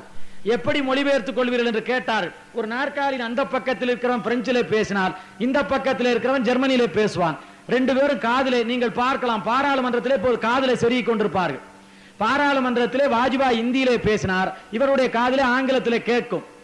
ஒருவன் ஆங்கிலத்திலே பேசுகிற போது அவன் காதிலே இந்தியிலே கேட்கும். ஒரே நேரத்தில் தமிழில் பேசுவதை இந்தியாவின் 9 மொழிகளில் மொழிபெயர்த்து காதிலே சொல்லக்கூடிய கருவி இந்தியாவில் இருக்கிறது. மொழிபெயர்ப்பாளரை இப்போது தேவையில்லை, அது பழைய முறை. இப்போது மொழிபெயர்ப்பு கருவிகள் வந்துவிட்டது. ஒரே நேரத்தில் ஒரு மொழியில் பேசினால் 9 மொழியில் மொழிபெயர்த்து 9 பேர் அவனவன் மொழியிலே காதிலே கேட்டுக்கொள்ளலாம். அது மாதிரி சுவிட்சர்லாந்து நாட்டில் 4 மொழியும் இருக்கிறது, அங்கே ஆங்கிலம் அறவே கிடையாது. சுபவீரபாண்டியன் போகிறார், வானூர்தி நிலையத்திலே ஆங்கிலத்தில் கேட்கிறார், அவனுக்கு தெரியவில்லை, ஆங்கிலமே தெரியவில்லை. அப்புறம் பிறகு ஊமையன் மாதிரி இதெல்லாம் கையால காட்டி அதெல்லாம் வாங்கி காசை கொடுத்து விட்டு திரும்பி வந்தேன் என்று அவர் எழுதுகிறார். சுவிட்சர்லாந்து நாட்டிலே ஆங்கிலம் இல்லை. ஒரு காலத்தில் எங்கள் பகுதியில் இருக்கிற வலங்கிமா நகரத்திலே சில்வர் டங் சீனிவாச சாஸ்திரி என்ற ஒருவர் பிறந்திருந்திருக்கிறார். அவர்தான் ஆங்கிலத்திலே பெரிய ஆள். வின்சென்ட் சர்ச்சில் அவருடைய பாராளுமன்றத்திலே பேசியதில் இலக்கண பிழை இருக்கிறது என்று அந்த காலத்திலே சொல்லி வில்சன் சர்ச்சிலே போய் பேசிவிட்டு வந்தவர் சில்வர் டங் சீனிவாச சாஸ்திரி என்று பழைய காலத்திலே பெருமையாக சொல்வார். அந்த சில்வர் டங் சீனிவாச சாஸ்திரியார் ஜப்பான் நகரத்துக்கு போகிறார், ஜப்பான் நாட்டுக்கு போகிறார். ஜப்பான் நாட்டிலே ஒரு ஓட்டுநரை பிடிக்கிறார். அவன் எனக்கு ஜப்பான் மொழி தவிர வேறு மொழி தெரியாது என்று சொல்லிவிட்டான். நான் ஆங்கிலத்தில் உலகத்தை பிளந்து கட்டக்கூடியவன் என்று சொன்னார். அப்படியானால் ஆங்கிலத்திலிருந்து ஜப்பான் மொழிபெயர்ப்பதற்கு ஒரு ஆளை கூட்டிக் கொள்ளலாம் என்று அவனை கூட்டி உட்கார வைத்து விட்டான் வண்டியில. அந்த மொழிபெயர்ப்பாளரை வைத்துக் கொண்டு நாடெல்லாம் சுற்றி வந்தார். சுற்றி வந்த பிறகு இறுதியாய் டோக்கியோ நகரம் வந்து அவர் மீண்டும் நம்முடைய நாட்டுக்கு புறப்படுகிற போது அவன் கேட்டான், எங்கள் நாடு எப்படி இருக்கிறது, நீங்கள் மகிழ்ச்சியா இருக்கிறீர்களா என்று அந்த ஓட்டுநர் கேட்டான். மகிழுந்து ஓட்டுநர் கேட்டான்.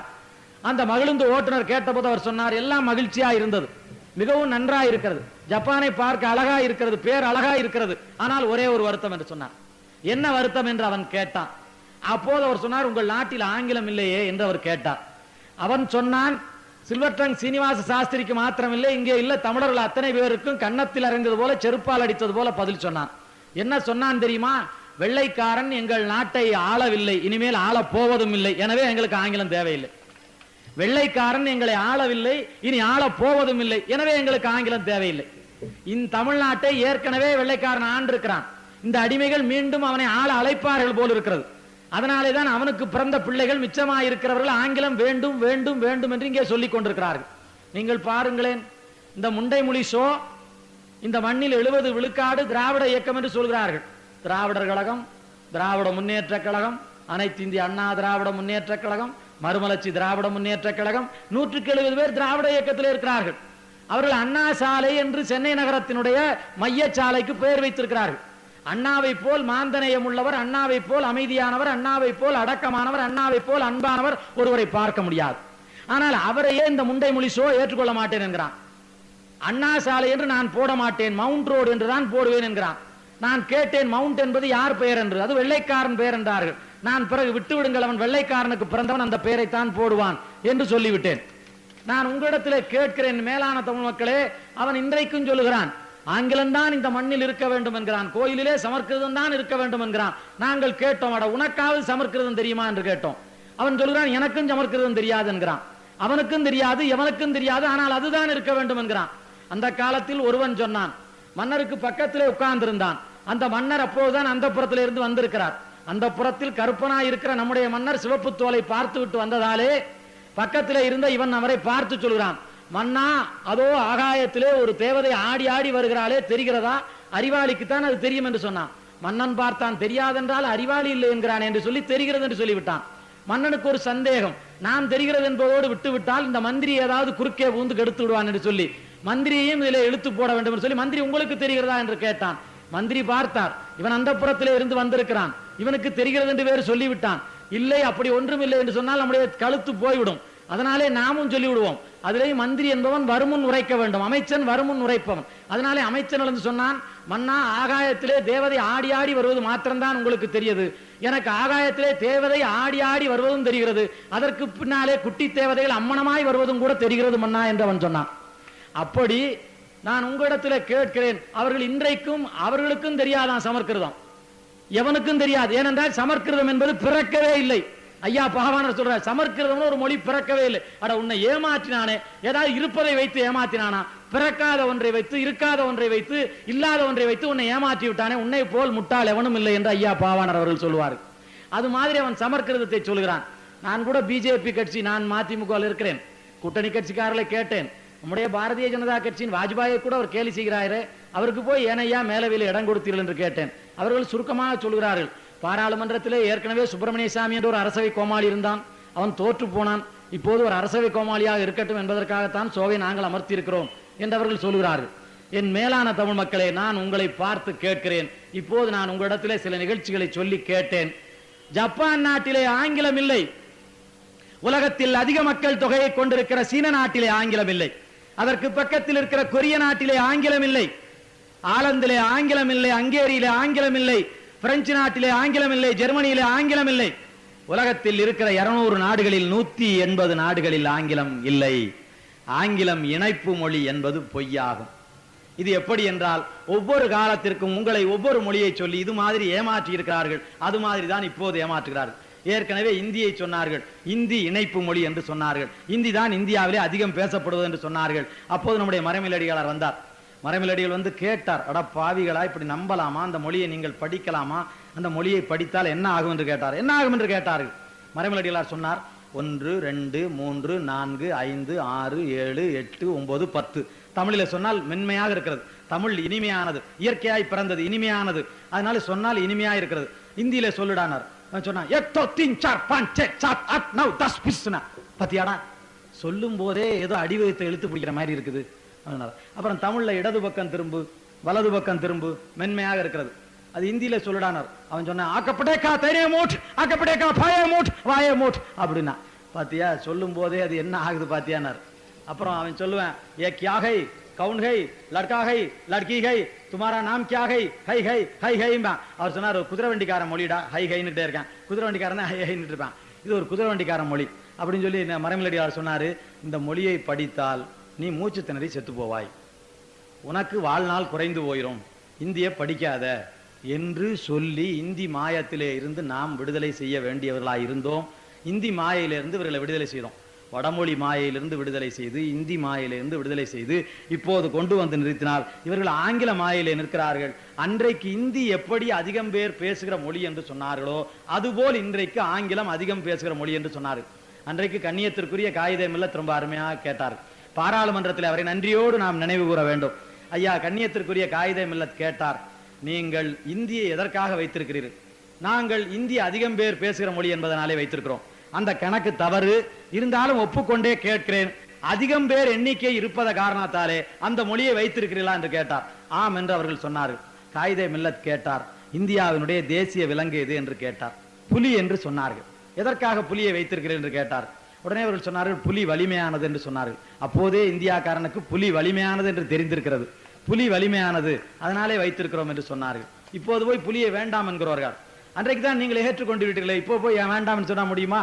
ஆனால் அப்போது காயிதே மில்லத் கேட்டார், எண்ணிக்கை அடிப்படையிலே தான் இந்தி ஆட்சி மொழி என்று சொல்கிற உங்களை கேட்கிறேன், இந்தியாவுடைய தேசிய விலங்காக புலி என்று சொல்கிறீர்களே, புலி இந்தியாவிலே எண்ணிக்கையில் அதிகம் இருக்கிறதா? சாக்கடையிலே, சந்திலே, பொந்திலே, வயலிலே, அங்கே இங்கே எல்லாம் எலிதானே அதிகம் இருக்கிறது. லட்சக்கணக்காக எலிகள் இருக்கிற போது எண்ணிக்கை அடிப்படையில் இந்தியாவில் எலிதானே அதிகம் இருக்கிறது. நீங்கள் ஏன் எலிக்கு பதிலாக புலியை வைத்தீர்கள் என்று கேட்டார். அப்படியே திகைத்து போனார்கள். பிறகு கேட்டார், இந்தியாவுடைய தேசிய பறவை எது என்று கேட்டார். அவர்கள் மயில் என்று சொன்னார்கள். அவர் கேட்டார், ஆல மரத்திலே, அரச மரத்திலே, புங்க மரத்திலே, புளிய மரத்திலே, அந்த மரத்திலே, இந்த மரத்திலே, எல்லா மரத்திலேயும் காக்கை தானே இருக்கிறது.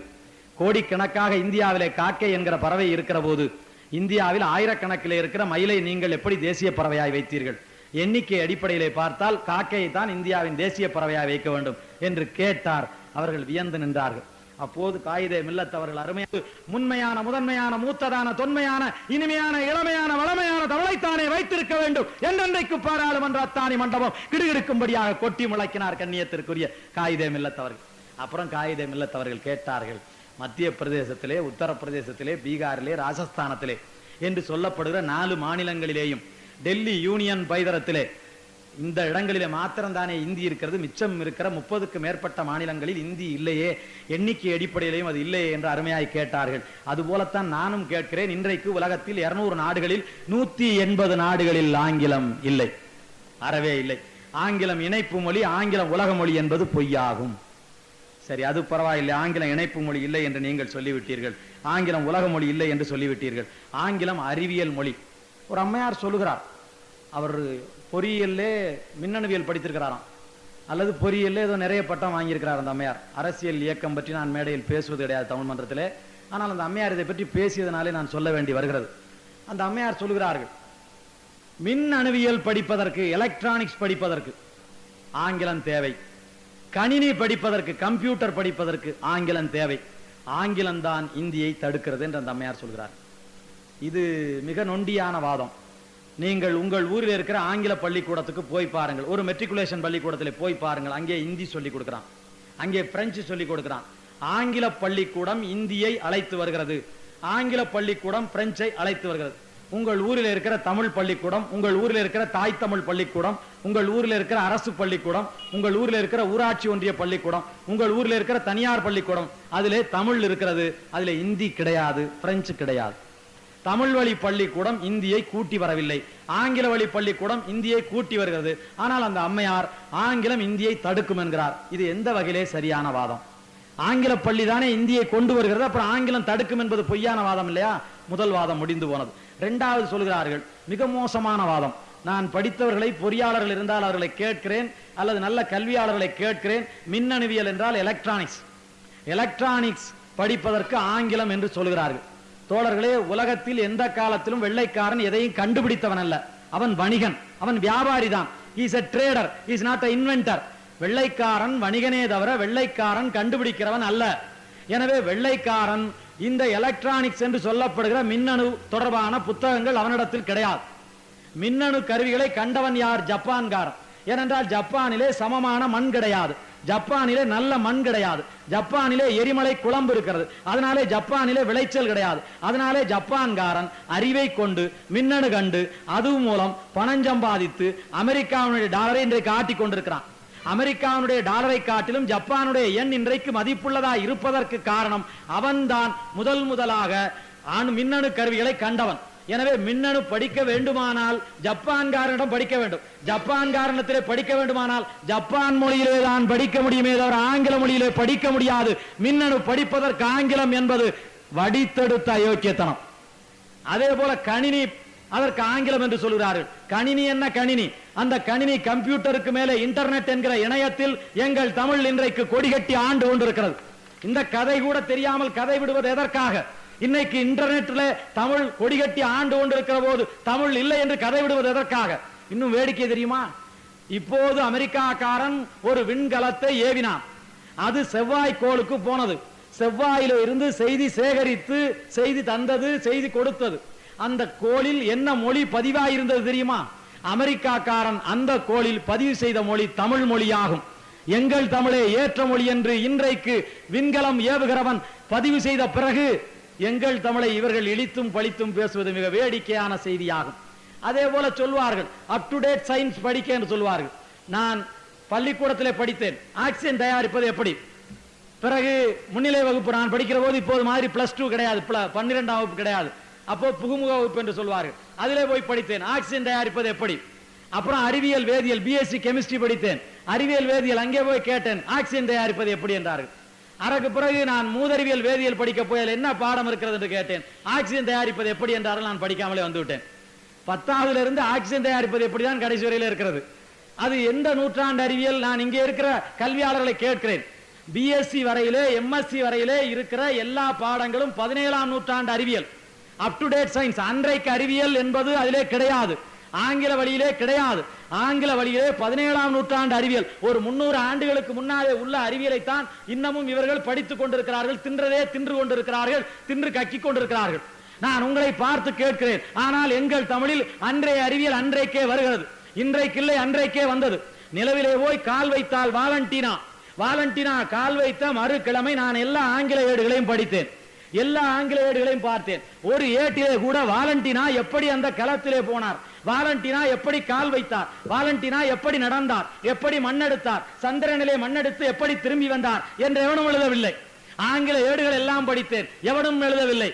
ஆனால் தமிழர்களே, ஒரு தமிழ் ஏட்டிலே முழுவதும் தெளிவாக எழுதியிருந்தான், மறுக்கிழமையிலே எழுதியிருந்தான். தமிழர்களை வெட்கப்படுங்கள். நீங்கள் உங்கள் பக்கத்திலே இருக்கிற கோவை மாநகரத்திலே ஒரு 30 ஆண்டுகளாக கலைக்கதிர் என்கிற ஒரு ஏடு வருகிற செய்தி இங்கே இருக்கிற 190 பேருக்கு தெரியாது. முழுவதும் அறிவியல் செய்திகளை 30 ஆண்டுகளுக்கு மேலாக கலைக்கதிர் என்கிற ஏடு வெளியிட்டு வருகிறது. அந்த ஏட்டிலே நான் மறுக்கிழமை படித்தேன். வாலண்டினா நிலவிலே போய் கால் வைத்த மறு வாரமே வாலண்டினா எப்படி போனார் வந்தார் என்கிற செய்தியை தமிழிலே கலைக்கதிர் என்கிற ஏட்டிலே மாத்திரம் தந்தான். அது இந்த தமிழ்நாட்டுக்கு தெரியுமா? இன்னேற வரையிலே தெரியாது. ஆனால் தெரிந்தவன் உயர்ந்திருக்கிறான். தம்பி பிரபாகரனிடத்திலே கேட்டார்கள், நீங்கள் விரும்பி படிக்கிற ஏடு எது என்று கேட்டார்கள். தம்பி பிரபாகரனை பிபிசி தொலைக்காட்சிக்காரன் நேர்காணல் கண்டான். உனக்கு பிடித்த பெயர் எது, உனக்கு பிடித்த மொழி எது, உனக்கு பிடித்த தலைவன் யார், உனக்கு பிடித்த ஏடு எது என்று கேட்டபோது எனக்கு பிடித்த ஏடு கோவையில இருந்து வெளிவருகிற கலைக்கதிர் என்று அவன் சொன்னான். சொன்னதனாலே அவன் வென்றான். அவன் எது சரியோ அதை கொண்டதனாலே அவன் வென்றான். நான் இப்போது மீண்டும் விட்ட இடத்திற்கே வருகிறேன். அறிவியல் கண்டுபிடிப்பு என்பது ஆங்கிலேயனுக்கு தெரியாது. அறிவியல் கண்டுபிடிப்பாளர்கள் யார், எந்த நாட்டில் அதிகம்? அறிவியல் கண்டுபிடிப்பாளர்கள் ஜெர்மனியிலே அதிகம், அறிவியல் கண்டுபிடிப்பாளர்கள் கொரியாவிலே அதிகம், அறிவியல் கண்டுபிடிப்பாளர்கள் ஜப்பானிலே அதிகம். ஜப்பானிலே ஜப்பான் மொழி மாத்திரமே, கொரியாவில் கொரிய மொழி மாத்திரமே, ஜெர்மனியில் ஜெர்மன் மொழி மாத்திரமே. 3 நாட்டிலும் ஆங்கிலம் அறவே கிடையாது. எனவே கண்டுபிடிக்கிற மொழி, அன்றைக்கு அறிவியலை சொல்கிற மொழி, அப் டு டேட் சயின்ஸ் சொல்கிற மொழி, இன்வென்ஷன் செய்கிற மொழி, அதிகமான மொழி, அறிவியல் மொழி, உலகம் பூரா இணைப்பு மொழி என்கிற எல்லாம் பொய். இவ்வளவும் பொய், ஒன்று கூட உண்மை இல்லை. பிறகு ஏன் சுமந்து கொண்டிருக்கிறீர்கள் என்று கேட்டார். ஜப்பானிலே சில்வர் டங் சீனிவாச சாஸ்திரியிடம் அந்த ஓட்டுநர் சொன்னானே, அதுபோல் நீங்கள் அடிமைகள், அதனாலே நீங்கள் உங்கள் மூளையில் அதை சுமந்து கொண்டிருக்கிறீர்கள். வேற ஆங்கிலத்திற்கு எந்த பெருமையும் கிடையாது, எந்த பெருமையும் கிடையாது. ஆனால் அவர்கள் கேட்பார்கள், கடைசியாக ஒரு பெரிய கேள்வி ஒன்று வைத்திருக்கிறார்கள், வேலைக்கு போவதற்கு வேண்டாமா என்று அவர்கள் கேட்கிறார்கள். நான் உங்களை பார்த்து கேட்கிறேன், இந்த குமாரபாளையத்திலே, ஈரோட்டிலே, கோவையிலே, பெரிய நகரங்களிலே எல்லாம் அன்றைக்கு உலகம் எல்லாம் போய் வணிகம் செய்த தமிழன், அன்றைக்கு உலகம் எல்லாம் போய் கொடிகட்டி ஆண்ட தமிழன், அன்றைக்கு கப்பல் ஓட்டிய தமிழன், முதலாக பூம்புகார் நகரத்தில் கடல் அலை மீது மிதக்கிற கப்பல் கண்ட தமிழன், உலகத்திற்கே முதலாக கப்பல் கட்டிய இடம் பூம்புகார் நகரமே. எந்த வரலாற்றுக்கு சொந்தக்காரமான தமிழன், உலகம் பூராவும் வணிகம் செய்த தமிழன் இன்றைக்கு ஓய்ந்து போய் அவன் ஈரோட்டிலே, அவன் குமாரபாளையத்திலே, அவன் சேலத்திலே சேட்டும் மார்வாடியும் வியாபாரம் செய்கிறான். உலகம் பூராவும் இவன் வியாபாரம் செய்த காலம் ஒன்றுண்டு. ஆனால் இவன் நாட்டில் இன்றைக்கு சேட்டும் மார்வாடியும் வியாபாரம் செய்கிறான். நான் கேட்கிறேன், இந்த சேட்டும் மார்வாடியும் சேலம் போகிறோம் என்பதற்காக, இந்த சேட்டும் மார்வாடியும் மதுரை போகிறோம் என்பதற்காக அந்த குஜராத்திலே தமிழிலே படித்து விட்டு வருகிறானா? நாங்கள் தமிழ்நாட்டிலே வணிகம் செய்ய போகிறோம், தமிழ்நாட்டிலே பிழைக்க போகிறோம், தமிழ்நாட்டிலே சம்பாதிக்க போகிறோம், எனவே தமிழ் வேண்டும் என்று எந்த சேட்டாவது எந்த மார்வாடியாவது அந்த குஜராத் மண்ணிலே இருந்து தமிழ் படித்து விட்டு வந்தான் என்று நீங்கள் சொன்னால், நாமும் தமிழ் படிக்காமல் ஆங்கிலம் படித்து விட்டு போக வேண்டும் என்பதை நான் ஒப்புக்கொள்வேன். நான் உழவர்களை பார்த்து கேட்கிறேன், மேய போகிற எந்த மாட்டுக்கு கொம்பிலே நீங்கள் புல்லை கட்டி விட்டீர்கள்? மேய போகிற மாட்டுக்கு கொம்பிலே புல்லை கட்டி விடுகிற வழக்கம் கிடையாது. போன மாடு மேய்ந்து வரும் என்பதுதான் இன்றைக்கு வரைக்கும் இருந்து வருகிற வழக்கமாகும். நான் எங்கள் புதுக்கோட்டை சீமையில் நாங்கள் போகாத நாடில்லை, நாங்கள் பெட்டி தூக்காத உலக பகுதி இல்லை. ஏதாவது ஒரு நாடு பிறந்தால் பிறப்பதற்கு முன்னால் எங்களுக்கு செய்தி சொல்லி விடுவார்கள், வேலைக்கு நீங்கள் வந்து விடுங்கள் என்று சொல்வார்கள். எங்களுக்கு அழைப்பு வைக்காமல் எந்த நாடும் பிறக்காது. நாங்கள் புதுக்கோட்டை சீமையிலிருந்து எல்லா நாட்டுக்கும் போயிருக்கிறோம். அதனாலே நான் சொல்வதை நீங்கள் நம்புங்கள். நாங்கள் லெபனான் என்றும், ஈரான் என்றும், ஈராக் என்றும், குவைத் என்றும், பஹ்ரைன் என்றும், ஜோர்டான் என்றும், சவுதி அரேபியா என்றும் சொல்லப்படுகிற அரபு நாடுகள் எல்லா நாடுகளிலும் நாங்கள் இருக்கிறோம். என் ஊருக்காரன் இருக்கிறான், அவனை பார்த்து நான் கேட்கிறேன், தம்பி அரபு நாடாயிற்றே, அரபு ஷேக் சுல்தான்களிடமெல்லாம் பேசுவதற்கு அரபு மொழி வேண்டாமா? பெரிய நகரங்களிலே அங்கே அமெரிக்க தொழிலாளர்கள், அமெரிக்க தொழிற்சாலைகள் இருக்கிறது, ஆங்கிலம் வேண்டாமா என்று நான் கேட்டால் அவன் சிரிக்கிறான், வெட்கப்படுகிறான். ஏண்டா தம்பி ஆங்கிலம் இல்லையா, அரபு இல்லையா என்று நான் கேட்டேன். அண்ணன் எனக்கு தமிழே சரியாக எழுத படிக்க தெரியாது என்கிறான். தமிழே எழுத படிக்க தெரியாதா, ஆங்கிலம் தெரியாதா, அரபு தெரியாதா, எப்படி பிழைக்கிறாய், எப்படி வேலை பார்க்கிறாய் என்று கேட்டேன். அவன் சொல்கிறான், அரபு நாட்டின் பாலைவனங்களில் ஒட்டகம் மேய்ப்பதற்கு எதற்கண்ணா அரபு மொழி வேண்டும், எதற்கண்ணா ஆங்கிலம் வேண்டும் என்று கேட்கிறான். ஒட்டகம் மேய்ப்பதற்கு ஆங்கிலம் எதற்கு, அரபு எதற்கு, ஒன்றும் தேவையில்லை என்று சொன்னான். அப்புறம் நான் எங்கள் ஊருக்கு பக்கத்தில் ராங்கியம் என்கிற ஒரு ஊர் இருக்கிறது, அங்கே இருந்து ஆஸ்திரேலியாவிலே போய் நிறைய பேர் வேலை செய்கிறார்கள். அவர்களை பார்த்து கேட்டேன், ஆஸ்திரேலியாவுக்காவது வேண்டாமா, ஆஸ்திரேலியா ஆங்கிலேயருடைய நாடாயிற்றே, ஆஸ்திரேலியாவிலே ஆங்கிலம் தெரிய வேண்டாமா என்று கேட்டேன். அவர்கள் சொல்கிறார்கள், ஆஸ்திரேலியாவினுடைய அடர்ந்த காடுகளில் ஆடு மேய்க்கிற வேலை பார்க்கிற எங்களுக்கு எதற்கன்னா ஆங்கிலம், பேன்னு சொன்னா அது போய்கிட்டே இருக்கு, அதுக்கு போய் என்ன ஆங்கிலம் சொன்னா தானே ஆடு மேயும், தன்னால மேயுதன்னா என்று அவர்கள் சொல்கிறார்கள். நான் உங்களை பார்த்து கேட்கிறேன், எந்த நாட்டிற்கு போவதற்கும் இங்கே இருந்து மொழி கற்றுக்கொண்டு போனதாக சொல்வது பொய்யாகும். இங்கே இருந்து மொழி கற்றுக்கொண்டு போவது என்பது சும்மா ஏமாற்று வித்தையாகும். ஜெர்மன் நாட்டுக்கு போகிறவன் ஜெர்மனியை 3 மாதத்திலே படிக்கிறான், பிரெஞ்சு நாட்டுக்கு போகிறவன் பிரெஞ்சை 3 மாதத்திலே படிக்கிறான். அதிலேயும் பிரெஞ்சு நாட்டுக்காரனை பாருங்கள், அவனுக்கும் இங்கிலாந்துக்கும் இடையிலே ஒரு சின்ன கால்வாய் தான் இருக்கிறது, ஒரு சின்ன கடல் இடைவெளி தான் இருக்கிறது. ஆனால் அவன் நாட்டில் எவனும் ஆங்கிலம் பேசக்கூடாது என்று சட்டம் போட்டிருக்கிறான். அவனுடைய அகரமுதலி, அவனுடைய டிக்ஷனரி, அவனுடைய அகரமுதலில் 8 ஆங்கில சொல் வந்ததாம். 8 ஆங்கில சொல் வந்ததுக்கு 100கணக்கான பேர் வழக்கு போட்டார்களாம். நம்முடைய பிரெஞ்சு அகரமுதலிலே ஆங்கில சொல் ஏனடா என்று வழக்கு போட்டார்களாம். வெள்ளைக்காரன் போன பிறகும் வெள்ளைக்காரன் ஓட்ட சொன்ன மாதிரி நாம் இன்னும் ஊர்தியெல்லாம் ஓட்டி கொண்டிருக்கிறோம். நம்முடைய வண்டியெல்லாம் எப்படி ஓட்டி கொண்டிருக்கிறோம், கீப் லெப்ட் என்று ஓட்டி கொண்டிருக்கிறோம். ஆனால் அவன் பார்த்தான், வெள்ளைக்காரன் நாட்டிலே கீப் லெப்ட் சொல்லி இருக்கிறான். நான் வெள்ளைக்காரனுடைய மொழி வேண்டாம், வெள்ளைக்காரனுடைய பழக்கம் வேண்டாம் என்பதற்காக பிரெஞ்சுக்காரன் அவன் கீப் லெப்ட், நம்ம நாட்டில் கீப் ரைட் ராண்டான். அவன் நாட்டில் லெப்ட்ல ஓட்டப்படாது குற்றம், ரைட்ல ஓட்டணும் வண்டியெல்லாம் என்று சொன்னான். ஏனென்றால் அவனுக்கு அடிமை இல்லை, அவன் மொழியை ஏற்றுக்கொள்ள முடியாது, பழக்க வழக்கங்களை பண்பாடுகளை ஏற்றுக்கொள்ள முடியாது என்று சொன்னான். அப்படியானால் இந்த மண்ணிலே இருக்கிற நீங்கள் இவை எல்லாம் நான் சொன்னேன், ஆங்கிலம் இணைப்பு மொழி அல்ல, ஆங்கிலம் உலக மொழி அல்ல, ஆங்கிலம் வேலை தருகிற மொழி அல்ல. இந்த வேலை தருவது என்பது பெரிய வேடிக்கையான செய்தியாகும். நான் கேட்கிறேன், உங்கள் பக்கத்தில் இருக்கிற கன்னட நாட்டுக்கு 19 தமிழர்கள் மைய அரசின் சார்பிலே வேலை கிடைத்து போனார்கள். அவன் சொன்னான், கன்னடம் தெரியுமா தெரியாதா என்று கேட்டான். கன்னடம் தெரியாது என்று சொன்னார்கள். 19 பேரையும் வேலைக்கு இருக்கக்கூடாது என்று போன ஆண்டு விரட்டி அடித்தானா இல்லையா?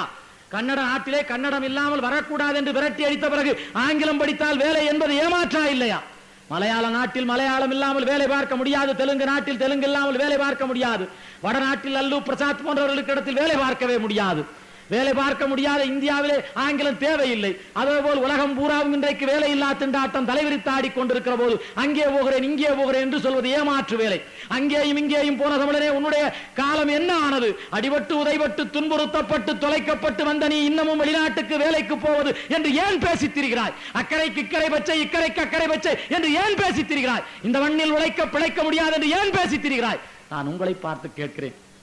கோவா என்று ஒரு சின்னஞ்சிறிய பகுதி, அந்த கோவா மாநிலத்திலே கோவானிய கட்சி, கோமந்த கட்சி, அந்த கட்சியினுடைய முதலமைச்சர் வந்தான். கோவா நாட்டிலே பிரெஞ்சு மொழிதான் படிக்க வேண்டும் என்று அவர்கள் பேசினார்கள். வெள்ளைக்காரன் இங்கே ஆண்டதாலே ஆங்கிலம் படிக்க வேண்டும் என்று இங்கே பேசுகிறார்கள். கோவா மாநிலத்திலே பிரெஞ்சுக்காரன் ஆண்டான், அதனாலே பிரெஞ்சு படிக்க வேண்டும் என்று அங்கே சொன்னார்கள்.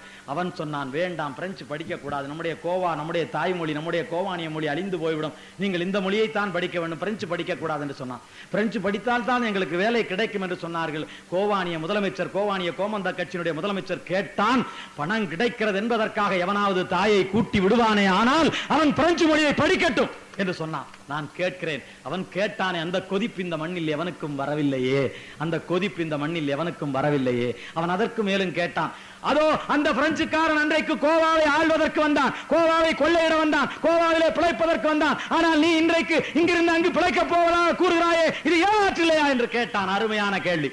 அன்றைக்கு வெள்ளைக்காரன் இந்த மண்ணில் பிழைக்கத்தானே வந்தான், நீ இன்றைக்கு அங்கு பிழைக்க போவதாய் சொல்கிறாய், அது ஏமாற்றில்லையா? நீ விரட்டி அடித்த பிறகுதானே இந்த மண்ணை விட்டு போனான், நீ அங்கு பிழைக்க போவதாக சொல்கிறாய், அது ஏமாற்றில்லையா? அவன் கேட்டான், பிரெஞ்சுக்காரன் கோவாவுக்கு பிழைப்பதற்கு வந்தான், ஆனால் நீங்கள் இப்போது கோவாக்காரர்கள் பிரெஞ்சுக்கு பிழைக்க போவதாக சொல்கிறீர்களே, அது ஏமாற்றில்லையா? ஏன் கண்ணை கட்டிக் கொள்கிறீர்கள்? நீங்கள் இங்கேயே பிழைக்கலாம் என்று சொன்னான். அதுபோல சொல்வதற்கு தமிழ்நாட்டில் ஒரு தலைவர் இல்லையே என்றுதான் எனக்கு மிகவும் வெட்கமாயிருக்கிறது. நான் உங்களை பார்த்து கேட்கிறேன், ஆங்கிலம் என்பது இணைப்பு மொழி அல்ல, ஆங்கிலம் என்பது உலக மொழி அல்ல, ஆங்கிலம் என்பது வேலை தருகிற மொழி அல்ல, ஆங்கிலம் என்பது அறிவியல் மொழி அல்ல, ஆங்கிலம் என்பது எதுவும் இல்லை, உங்களை ஆண்ட மொழி, உங்களை அடிமைப்படுத்தி வைத்திருந்த மொழி. அதிலேயும் உங்களை பார்த்து கேட்கிறேன், நீங்கள் தேம்ஸ் நதிக்கரையிலே பிறக்கவில்லை, நீங்கள் இங்கிலாந்து சார்லஸ் மன்னருடைய பிள்ளைகள் இல்லை, நீங்கள் அவர்களைப் போல் ஆக முயற்சிக்காதீர்கள், அது முடியாது. அவருடைய பழக்கம் வேறு, நம்முடைய பழக்கம் வேறு, அவருடைய நடைமுறை வேறு, நம்முடைய நடைமுறை வேறு, அவருடைய கலை வேறு, நம்முடைய கலை வேறு, அவருடைய பண்பாடு வேறு, நம்முடைய பண்பாடு வேறு. இப்போது நான் கேட்கிறேன், நீங்கள் எண்ணி பாருங்கள், என் தாய் விளக்கு அமர்ந்து போய்விடக் கூடாது என்று பார்ப்பார். விளக்கு அமராமல் இருப்பதுதான் எங்கள் நாட்டு நாகரிகம். விளக்கு அமரக்கூடாது என்று என் தாய் பார்ப்பாள். ஆனால் வெள்ளைக்காரன் மெழுகுவர்த்தியிலே விளக்கு ஏற்றி அந்த விளக்கை அமர்த்தி விட்டு கைகொட்டி சிரிப்பான், அது அவன் நாகரிகம். விளக்கு அமராமல் பாதுகாப்பது எங்கள் நாகரிகம், விளக்கை அமர்த்தி கைகொட்டி சிரிப்பது அவன் நாகரிகம். அவன் நாட்டிலே பெண்ணை கட்டிப்பிடித்து முத்தம் கொடுப்பான், அவன் நாகரிகம். என் தாய் எட்ட நின்று கையெடுத்து கும்பிடுவாள், அது என் நாகரிகம். அன்றைக்கு மாண்டேகு செம்ஸ்போர்ட் என்று இந்தியாவை ஆண்டவனுக்கு முன்னாலே பாகிஸ்தானத்தை கண்ட ஜின்னாவும் ஜின்னாவுடைய மனைவி ரத்தன்பாய் பெடிட்டும் நின்றார்கள்.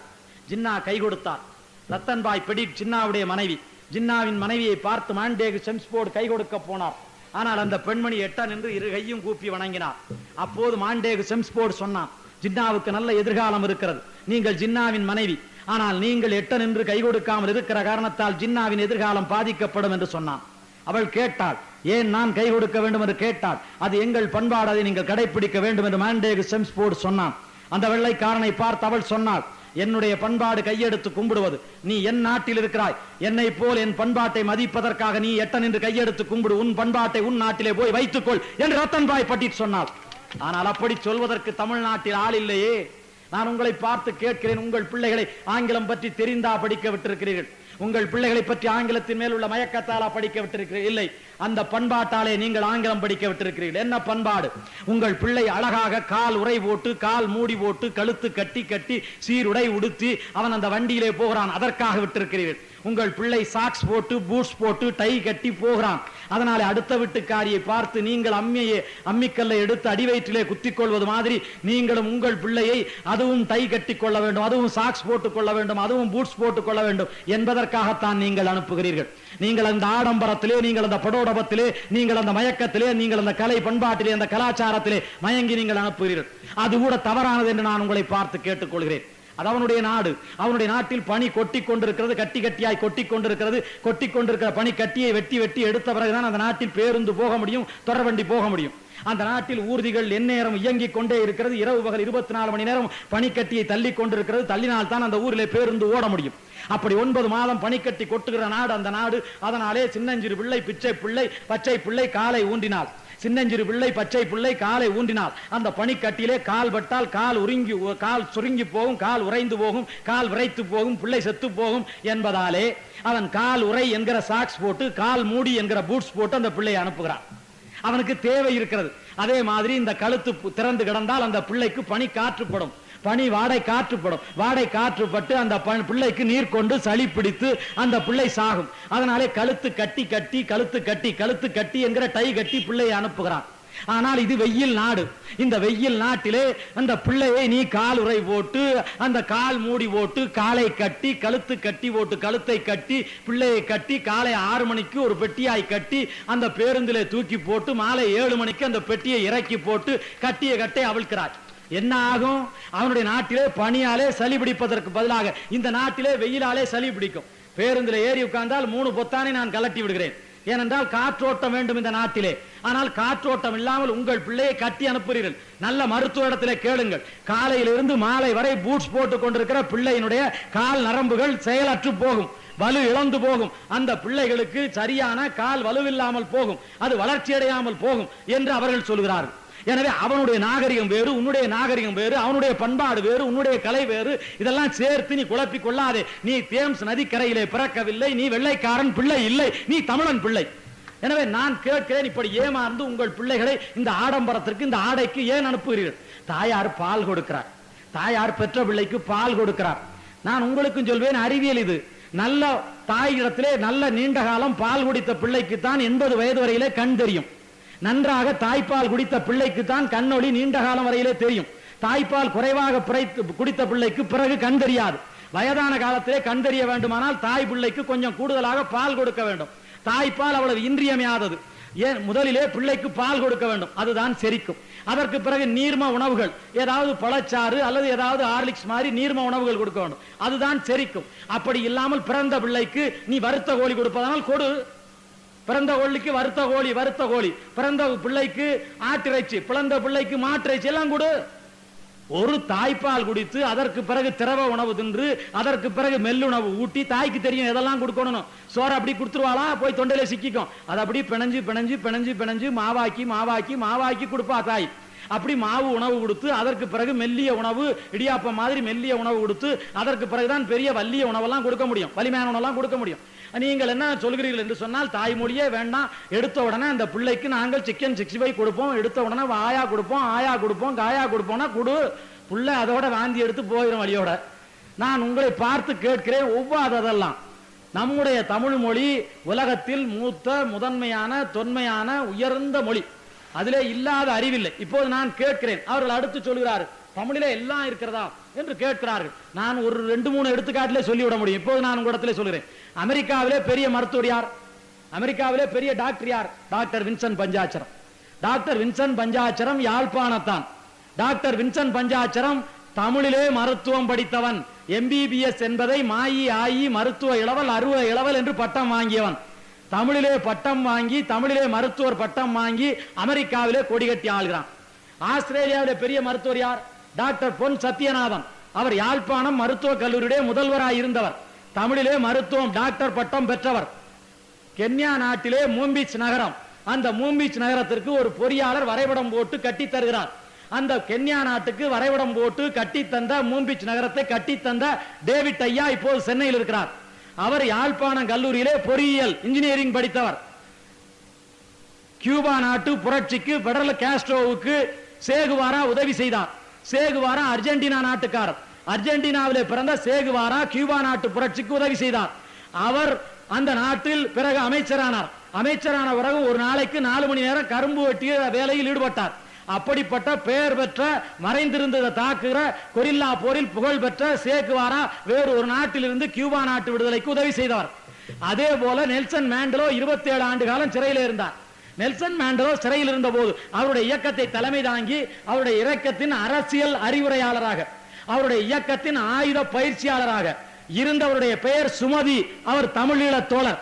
ஒரு நாள் காலை என் வீட்டில் இந்தியாவில் இருக்கிற உயர்ந்த அதிகாரிகள், தமிழ்நாட்டு காவல்துறை அதிகாரிகள், உளவுத்துறை அதிகாரிகள், அனிதா என்கிற பெண் செய்தியாளர், இப்படி பல நூற்றுக்கணக்கான பேர் வந்திருந்தார்கள். என் வீட்டில் ஒரு 25 பேர் உட்கார முடியாது, தெருவெல்லாம் கூடி நின்றார்கள். நான் மாத்திரம் வெளியிலே நின்றேன். என்னவென்று கேட்டேன். அவர்கள் சொன்னார்கள், சுமதி என்கிற தென்னாப்பிரிக்க விடுதலை காங்கிரசின் அரசியல் அறிவுரையாளர், ஆயுத பயிற்சியாளர் உங்கள் வீட்டுக்கு வருகிறார் என்று சொன்னார்கள். எனக்கே சொல்லவில்லை, உங்களுக்கு எவன் சொன்னது என்று கேட்டேன். அவர்கள் சொன்னார்கள், இல்லை இல்லை உங்களைத்தான் பார்க்க வருகிறார் என்று சொன்னார்கள். கொஞ்ச நேரத்தில் ஒரு பையை தோளில் தொங்க விட்டுக் கொண்டு ஒரு பைத்தியக்காரன் மாதிரி ஒருவர் வந்து என்னை கட்டி பிடித்து தேம்பி அழுதார். என்ன என்று கேட்டேன். நான் தான் அந்த சுமதி, உங்களை பார்ப்பதற்கு தான் காத்திருக்கிறேன்.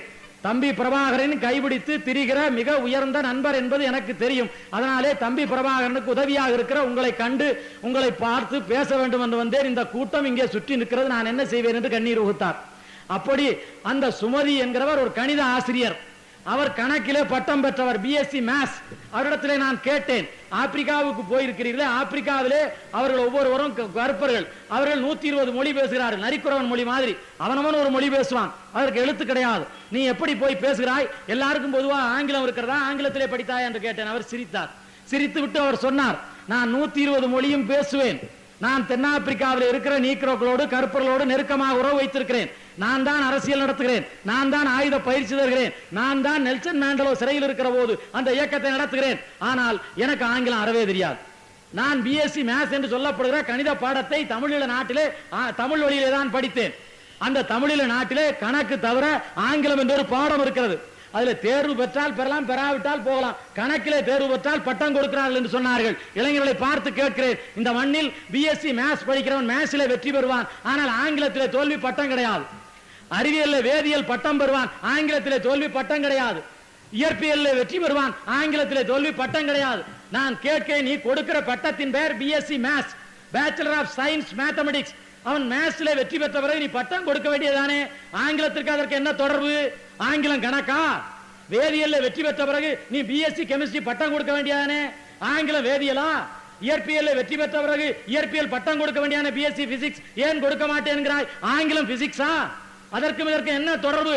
என்ன தொடர்பு என்றால், ஏழை மக்கள், கண்விழிக்காத மக்கள், தமிழ் மக்கள் 10 பேர் படித்திருந்த போது வடமொழி என்று சொல்லி இவன் வாழ்வை பறித்தான்.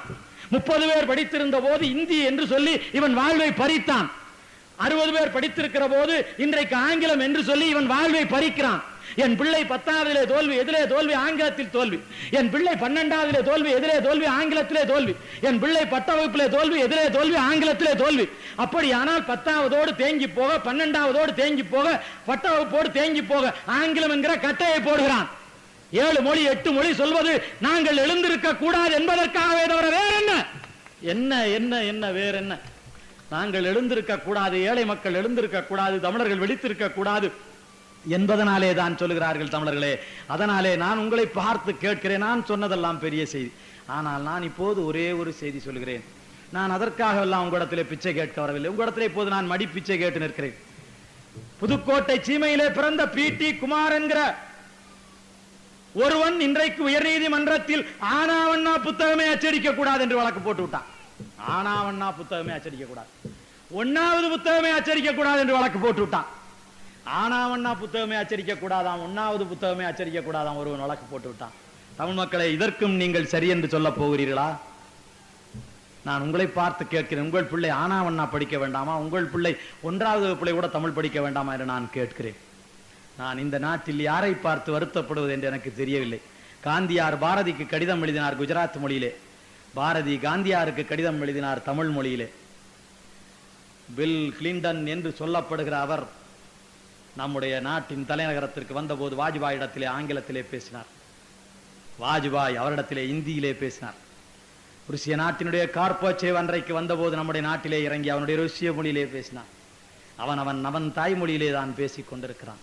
நான் உங்களை பார்த்து கேட்கிறேன், எனக்கு அரசியல் இல்லை, சொல்வதற்கு எனக்கு உரிமை இருக்கிறது. நான் கேட்கிறேன், வாஜ்பாய் ஐநா மன்றத்திலே இந்தியிலே பேசினார், வாஜ்பாய் பில் கிளின்டனும் இந்தியிலே பேசினார். ஆனால் அதே பில் கிளின்டனிடம் முரசொலி மாறன் தமிழில் பேசவில்லையே, முரசொலி மாறன் தமிழில் பேசவில்லையே. நான் உங்களை பார்த்து கேட்கிறேன், என்னுடைய தலைவர்களும் ஆங்கிலத்திலே தான் பேசுகிறார்கள், என்னுடைய மக்களும் ஆங்கிலத்தை தான் விரும்புகிறார்கள். இவர்களுக்கு வழிகாட்டுவது யார்?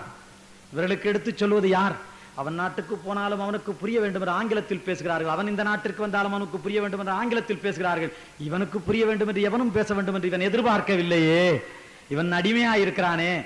அவன் நாட்டிற்கு போனாலும் இவன் அவனுக்கு புரியும்படியாக ஆங்கிலத்தில் பேசுகிறான், அவன் இந்த நாட்டிற்கு வந்தாலும் அவனுக்கு புரியும்படியாக இவன் ஆங்கிலத்தில் பேசுகிறான். அப்படியானால் இவனுக்கு புரியும்படியாக எவனும் பேசவில்லை என்று மாத்திரம் இவன் நினைக்கவில்லையே. நான் உங்களிடத்திலே கேட்கிறேன், உலகம் பூராவும் அவனவன் தாய்மொழியைத்தானே தலையில் தூக்கி நிற்கிறார்கள். அதிலேயும் 9.5 கோடி இருக்கிற இந்த மக்களை கொண்ட தமிழர்கள் மிக குறைவான மக்களை போல், மிக குறைவான எண்ணிக்கை போல் ஏன் பயப்படுகிறார்கள்? அதோ அந்த கூர்க்கா ஊரெல்லாம் சுற்றி வேலை பார்க்கிறான். உலகமெல்லாம் நீங்கள் போய் வேலை பார்க்கிறீர்கள், உங்கள் ஊரிலே கூர்க்கா வந்து வேலை பார்க்கிறான். ஒரு கத்தி ரத்தம் படியாமல் உள்ளே போட மாட்டேன் என்று சொல்கிற கூர்க்கா இந்த நாட்டில் 1000 ரூபாய்க்கு தெருவெல்லாம் இரவெல்லாம் திரிகிறான்.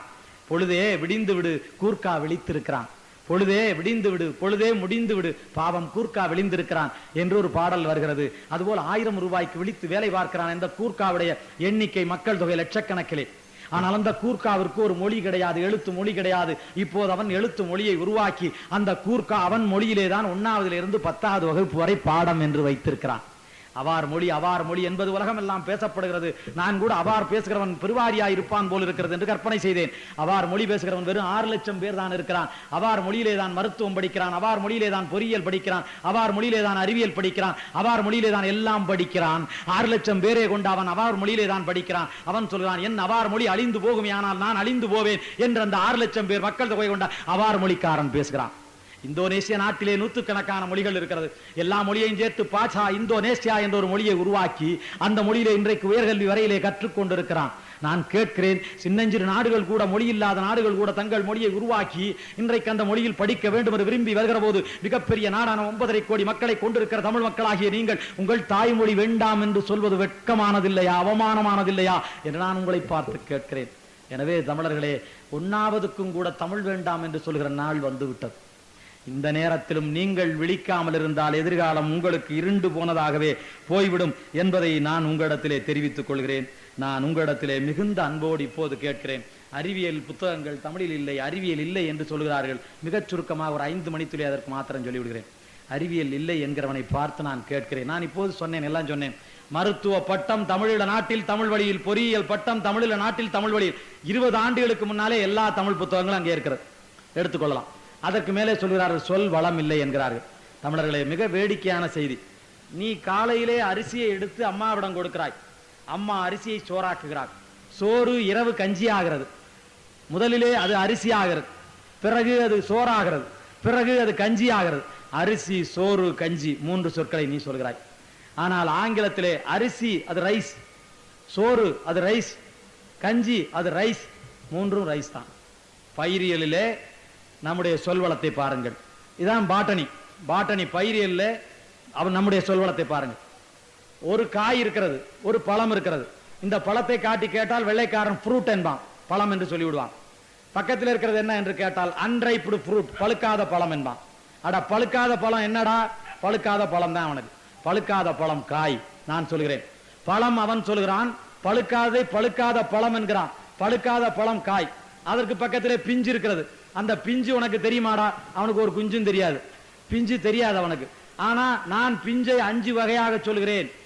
அது மாம் பிஞ்சாக இருந்தால் வடு, அது பலா பிஞ்சாக இருந்தால் மூசு, அது வாழை பிஞ்சாக இருந்தால் அது கச்சல், அது தென்னம் பிஞ்சாக இருந்தால் குறும்பை, அது நெல் பிஞ்சாக இருந்தால் கருக்காய், நெல் பிஞ்சாக இருந்தால் கருக்காய், தென்னை பிஞ்சாக இருந்தால் குறும்ப, வாழை குறும்பாக இருந்தால் அது கச்சல்.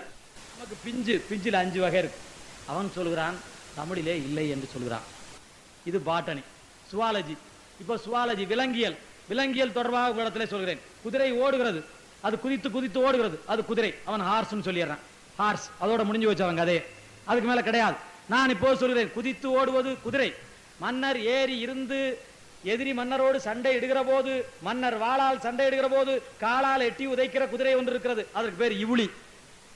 மன்னர் வாளால் சண்டையிடுகிற போது காலால் எட்டி உதைக்கிற குதிரை, அதற்கு பேர் இவுளி. அப்புறம் சுவர் தாண்டி ஓடுகிற குதிரை இருக்கிறது, சுவரை மதிலை தாண்டி ஓடுகிற குதிரை இருக்கிறது, அதற்கு பேர் புரவி. வேகமாக ஓடுகிறது, பறிஞ்சு ஓடுறதுக்கு, அதுக்கு பேர் பரி.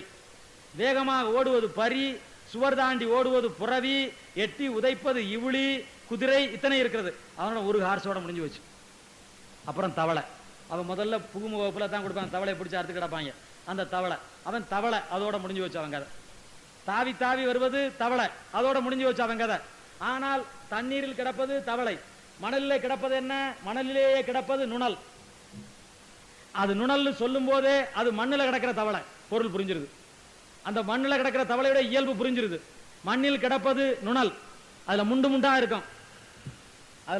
இருக்கும், அந்த அது சொறி சொரியா இருக்கும். சொறி சொரியா இருக்க தவளை திரையன். பெரிய தவளையா இருக்கும், அது பொங்கன். ஒரு தவளைக்கு எத்தனை வகையான பேர், அந்த பேருக்கு அதனுடைய இயல்பு வந்துருது. அது திரையா இருக்கு, அது திரையன். அது சொரி சொரியா இருக்கு, அது சொரியன். அது பெருசா இருக்கு, அது பொங்கன். அது மணல்ல கிடக்குது, அது நுணல். அது சும்மா தண்ணியில கிடக்குது, அது தவளை. ஆனா அவன்கிட்ட ஒரு தவளையோட முடிஞ்சு போச்சு, ஹார்ஸ். அது தவளைங்கிறது ஒரு முடிஞ்சு போச்சு. இது மாதிரி நான் விடிய விடிய அது ஒரு கல்லூரியா இருந்தால் இயற்பியலிலே, மண்ணியலிலே, எண்ணியலிலே, வேதியியலிலே, விலங்கியலிலே, கணக்கியலிலே என்று எல்லா பாடத்திலேயும் அவர்களுக்கு விடிய விடிய என்னால சொல்ல முடியும். ஆனால் இது பொது மேடை, இவ்வளவுக்கு மேலே உங்களிடத்தில் விளக்கி சொல்ல முடியாது. எனவே தமிழிலே சொல் வளம் இருக்கிறது, எல்லா வளமும் தமிழிலே இருக்கிறது, எல்லா வளமும் தமிழிலே இருக்கிறது. எல்லா வளமும் இருந்ததனாலே தான் தமிழன் என்னவெல்லாம் செய்தான் என்று பாருங்கள்.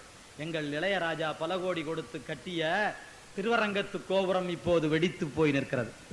இளையராஜா பல கோடி கொடுத்து கட்டிய திருவரங்கம் கோயில் வெடித்து போயிருக்கிறது. எவ்வளவு வெடித்து போயிருக்கிறது? அதுக்கு 2 கிலோமீட்டர் சுற்றளவில் எவனாவது ஆழ்துளாய் கிணறு போட்டால், போர் போட்டால் கோபுரம் விழுந்து போகும். அதனாலே இப்போது 2 கிலோமீட்டர் சுற்றளவுக்கு எவனும் இப்போது போர் போடக்கூடாது என்று சட்டம் போட்டிருக்கிறார்கள்.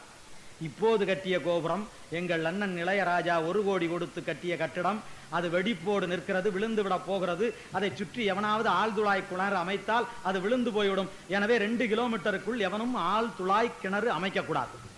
ஆனால் அதற்கு பக்கத்தில், திருச்சிக்கு பக்கத்தில் தஞ்சையில், தஞ்சை பெரிய கோபுரம் 240 அடி உயரமான கோபுரம் 2000 ஆண்டாய் இருக்கிறது, எந்த வெடிப்பும் பிளவும் இல்லாமல்.